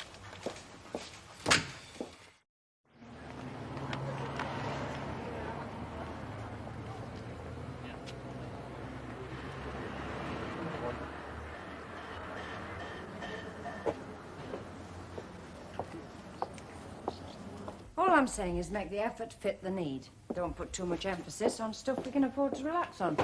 Come in. Sorry to bust in. Thanks, Joe. George, I'll catch up with you later. Mark? I need 2 PCs for a surveillance in the Blackstone area. Fine. Do you care who? No. Oh, Mark. What? There is one other thing. Yeah. I've booked a table tonight at the Owls for 8:30. What? The Owls, okay? Why didn't you ask me? I can't go. I'm going to a retirement. What are you laughing at? See how annoying it is being taken for granted. Well, have you a free date? Always find room for a pretty girl. What? Said it on purpose. Pig. I've never pretended to be anything else.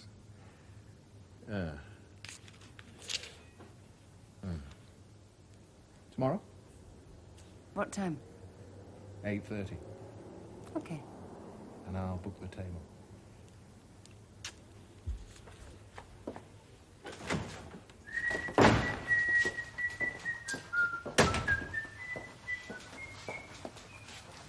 Did you put them both on the same invite? I'm not so green as I'm cabbage looking, brother. I put on hers and friend. Yes, sir. I wonder if I could have a word with somebody in private. Could you give me some idea what it's about? It's me. Pardon? Me, I was the madman. Good God. I bailed you till next Monday. Yeah, well, I was well out of order there.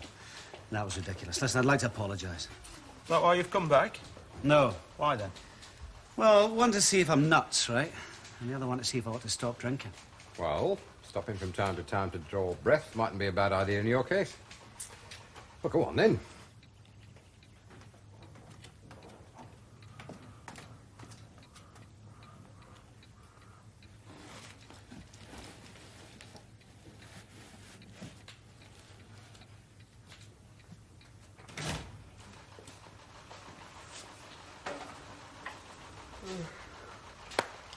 Find that van yesterday?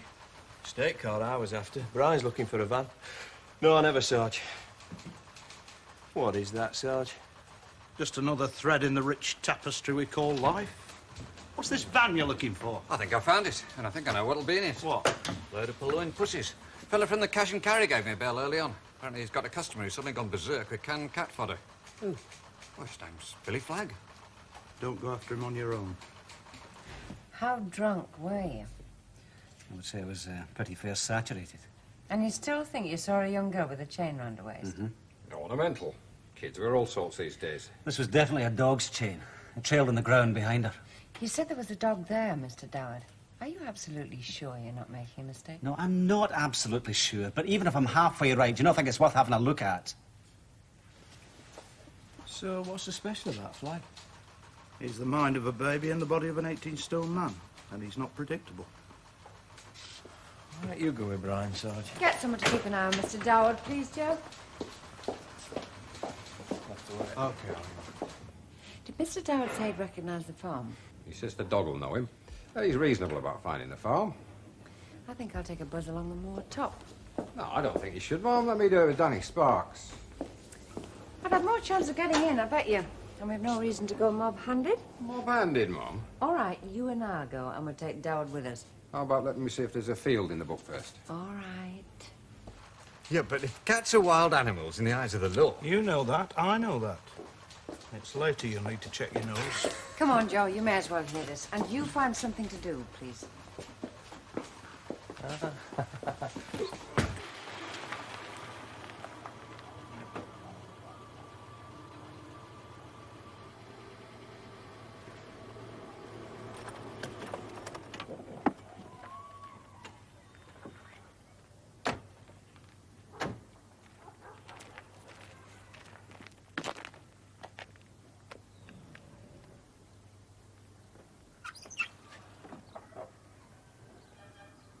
Hey!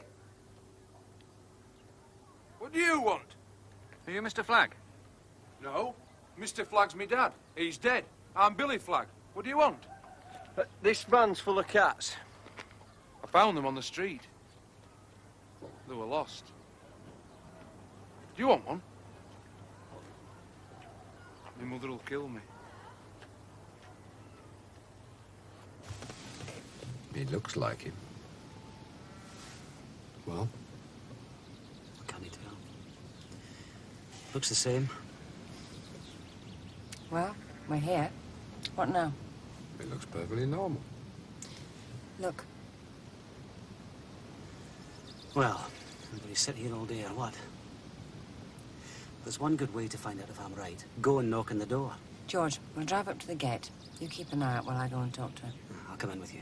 You've got no good reason. Listen, I can tell him I lost my wallet. I needed to pay a fine.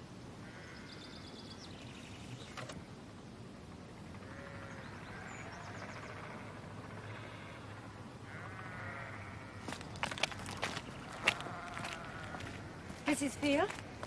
What do you want? Could I have a word, please? This is Mr. Doward. He slept in your barn. Trespassed. Oh, I'm sorry about that. So? I lost my wallet. No one here has found it. Not Mr. Field, not me. Is there anyone else who might have picked it up? No.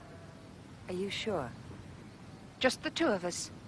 What about the wee lassie? No one else. Look! Who's that? Maybe we better go inside. Do you mind? Not him. No, he can go back up to the car.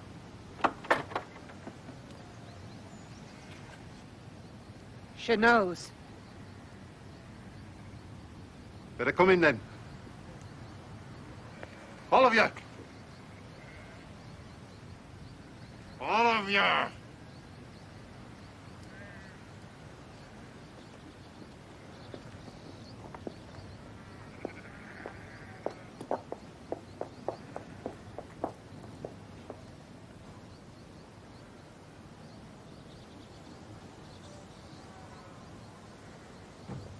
Go and get her.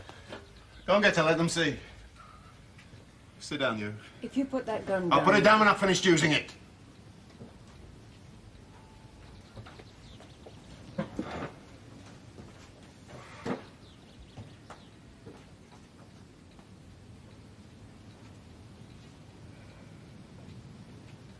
Look at her.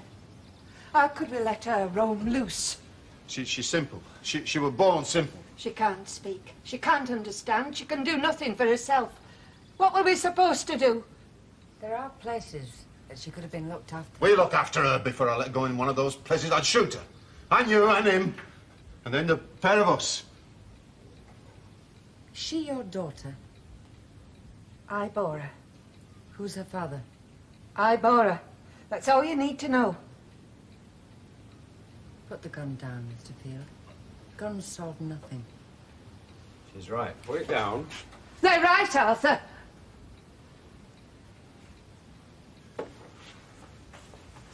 Maybe some good will come out of this. He's Arthur Field. I'm Ellen Field. We're brother and sister.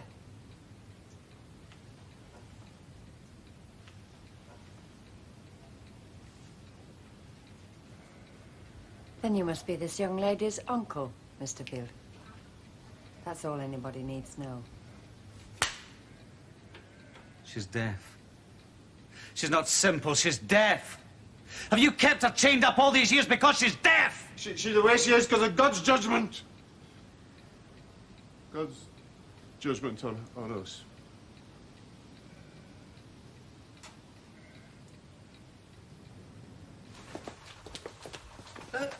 Did you get one, Sarge? What do you think? Very nice of him to ask yourself. What's the matter? What's the problem? George, there's something about the whole situation. Get a brew on, Danny. Right. Sarge, can you spare a moment? I've got a little problem. I want you to know in advance, Sarge, he thought this one up all on his own, Sim. I mean, what possible good have we done? Well, what's happened to the child? I got her a place of safety order. So she's safe, at least? If she stopped crying. Well, she's probably getting all the help she should have had years ago. I don't even know what you're worried about. Those people are evil. What? As far as we know, they kept a young girl chained up. Chained up. For years. But that was only recently, after she started to wander. How do you know? They're brother and sister. I don't care about them. I do care about a young child who's been denied a childhood. Yes, but you Don't can't... forget about them. What they reap, they sowed. Think of the child. You're right, aren't you? Yes. Yes, I am.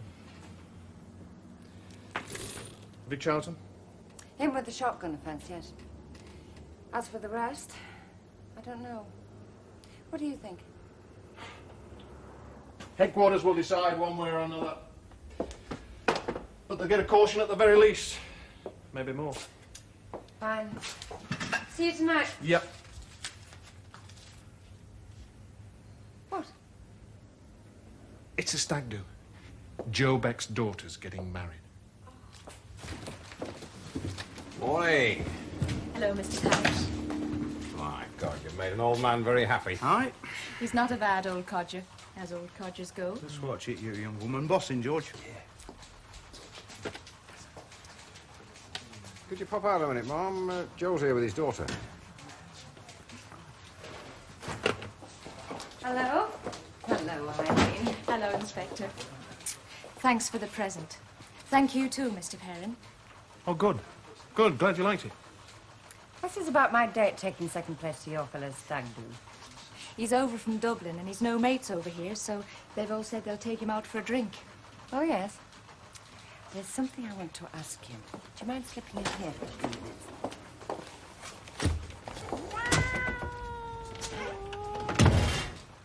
I didn't see anything, then. And that's what I want to see next time I look in there. Very good, Mum. Preferably without fur.